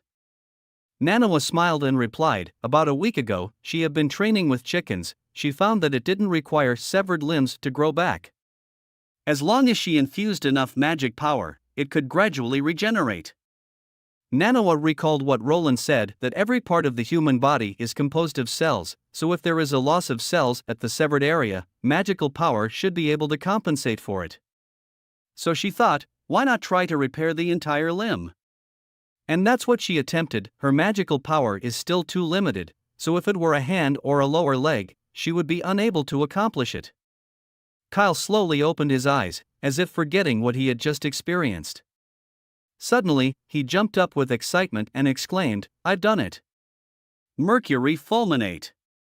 It turned out that the missing reactant was alcohol. Prior to this, he had tested dozens of different materials without any progress. Frustrated, he went out and bought some liquor.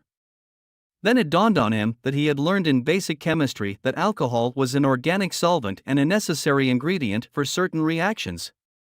So he distilled and purified the hard liquor, and after 6 attempts, he finally succeeded.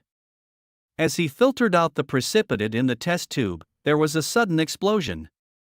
Although Roland was happy, he still wished that Kyle would prioritize his safety.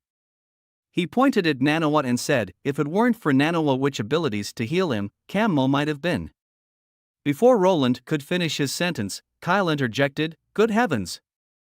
Are you saying this witch can cure injuries caused by alchemy, or rather, chemical experiments? Ha ha ha. Your Highness, this is truly marvelous. With her around, I no longer have to worry about danger. I can test everything now. Unexpectedly, Kyle's reaction was quite different from what Roland had anticipated. However, with this new development, the percussion cap for the fixed bullets finally showed promise. Back in his office, Roland immediately began working on the designs for the new machinery. During the days when the First Army and the witches went to the capital, he wasn't idle at all. On the contrary, Roland felt busier than ever before. The border town needed to construct residential buildings and dormitories capable of housing tens of thousands of people within 6 months. Moreover, there was an outbreak at Changji stronghold, and Petrov earnestly requested Roland's assistance. The newly designed smelting furnace was also successfully built with a sturdy cast iron exterior, clay bricks as the inner layer, and Soroya's earth coating, boasting excellent heat resistance. This furnace could produce around 50 tons of molten steel at a time. Returning to his office, Roland retrieved the parchment paper enclosed with the fifth princess's letters from the drawer and spread it out on the desk. Finally, he had reached the long-awaited moment, the selection of visiting witches. Under normal circumstances, Roland would have been yawning incessantly, but today he was full of enthusiasm and had no trace of drowsiness. He then opened one of the parchment papers and began writing his reply. He apologized for the delayed response and expressed his excitement and satisfaction with Tilly's decision. He acknowledged that his achievements today were made possible with the help of the witches, and he hoped to promote this ideology throughout the entire western region and the entire kingdom. To accomplish this, he must destroy the entire church and rescue the people from ignorance and superstition. It would be a long process, requiring more of Tilly's assistance. As for the details, he wished to discuss them in person with Tilly in the future. Finally, he wrote down the names of the 5 selected witches. The terrain shaper, Lien, state preserver, Candle, the brewmaster, Evelyn, the beast tamer, Honey, and the true sightseer, Sylvie. The First Army Expeditionary Force and the witches had finally returned back to the border town. Nightingale had also returned. Roland wanted her to rest and recover properly since she had been exhausted for the past month. After a moment of silence, Roland thought that Nightingale couldn't let go of her feelings towards the witch who had opposed them. Nightingale said that she didn't want to kill her, but when she saw her aiming for Wendy, she understood that nothing could stop her except death. Roland paused for a moment and said, "Do you remember what you said to me when we returned from defeating Timothy's militia?" Nightingale thought for a moment and replied, "It's not your fault, right?" Roland reassured her that witch was raised by the church since childhood, and they were different. "You saved Wendy and the others," he added. Nightingale smiled, knowing that Roland was comforting her. She didn't feel grief for the enemy. She had come to terms with it during their time on the ship. Roland was relieved that Nightingale didn't feel lost or confused. Suddenly, Nightingale turned around and asked Roland a question that made his face turn red. "What have you been doing with Anna these days?" Nightingale's voice grew softer, but her eyes remained fixed on the prince. "You know what I mean." Roland coughed a couple of times, feeling embarrassed. He had been busy every day with resettling the refugees, leaving little opportunity for private moments with Anna. Nightingale's eyes instantly brightened, knowing that Roland wasn't lying. Before Roland could finish his sentence, Nightingale disappeared abruptly. Then he felt a soft pair of lips on his own, a fleeting touch that lasted only a moment. What? Oh my God! After a good while, he realized what had just happened. Nightingale had suddenly vanished, and he heard her whisper in his ear, "I don't want to change anything, and I don't intend to come between you and Anna. I just want to stay by your side, that's all. Please forgive me for not showing myself, because I don't know how to face you." "Your Highness, you don't dislike me, do you?" Roland knew it was impossible for him to dislike Nightingale. The obstacles in his heart came from over 20 years of ingrained beliefs. His feelings for Nightingale went beyond mere fondness, and he couldn't deceive himself about that. In that case, she whispered softly, let's not say anything. It's not your fault, and I just did what I wanted to do. After dinner, Anna walked into the kitchen carrying a big bag of bird's kiss mushrooms. Just then, Nightingale suddenly darted out from the wall. Hey, what are you up to? She asked. Anna explained that she wanted to use the mushrooms to make a late-night snack for His Highness. Roland had been working late into the night these days and would often get hungry. Nightingale looked at Anna and asked if she could teach her how to make it. Sure, Anna smiled and began explaining the differences between bird's kiss mushrooms and ordinary mushrooms. She shared that her mother would always gather some for her birthday and cook a dish with them. Anna prepared the sauce and carefully roasted the mushrooms over the fire. Nightingale asked if Roland had been working late recently. Anna explained that he had been working on resettling refugees and drawing blueprints for new machinery, often not sleeping until past midnight.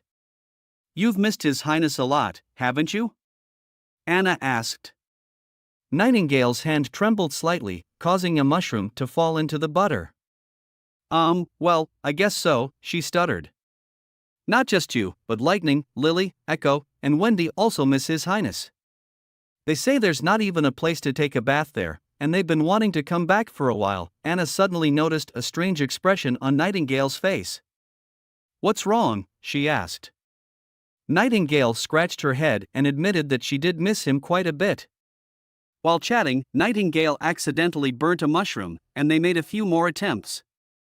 After a while, Anna suggested they should go together and bring the dishes to Roland. However, Nightingale insisted that Anna should go alone and bring the mushroom to Roland. Anna arrived at Roland's office and told Roland that Nightingale said she don't know what expression to have when she see Roland now. Anna initially thought that Nightingale felt embarrassed to face Roland because she had eaten some while cooking. But then she realized that she had also eaten some herself. Roland smiled, looked at the mushroom skewers, picked one up, and reminisced about the evening. He took a bite and his clothes exploded, transforming him into a character from the Food War, Shokyuji no Soma. The taste started with the sweetness of honey, followed by the juicy essence of the mushrooms, reminding him of MSG.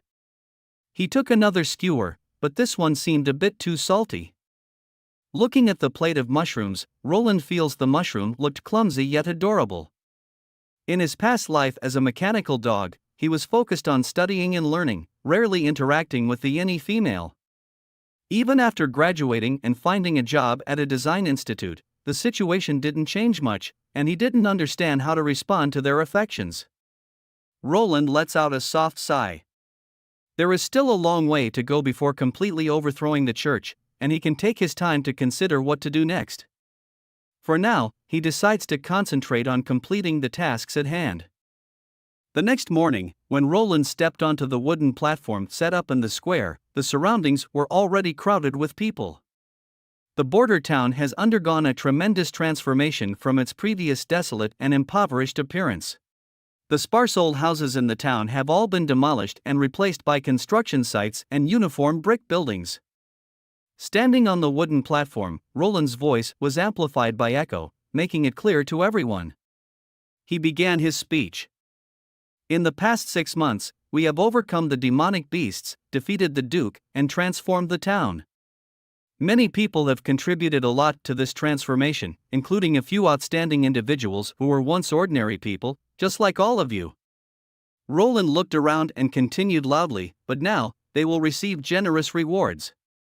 These include a medal handcrafted by me, 100 gold dragons, and 5 acres of land.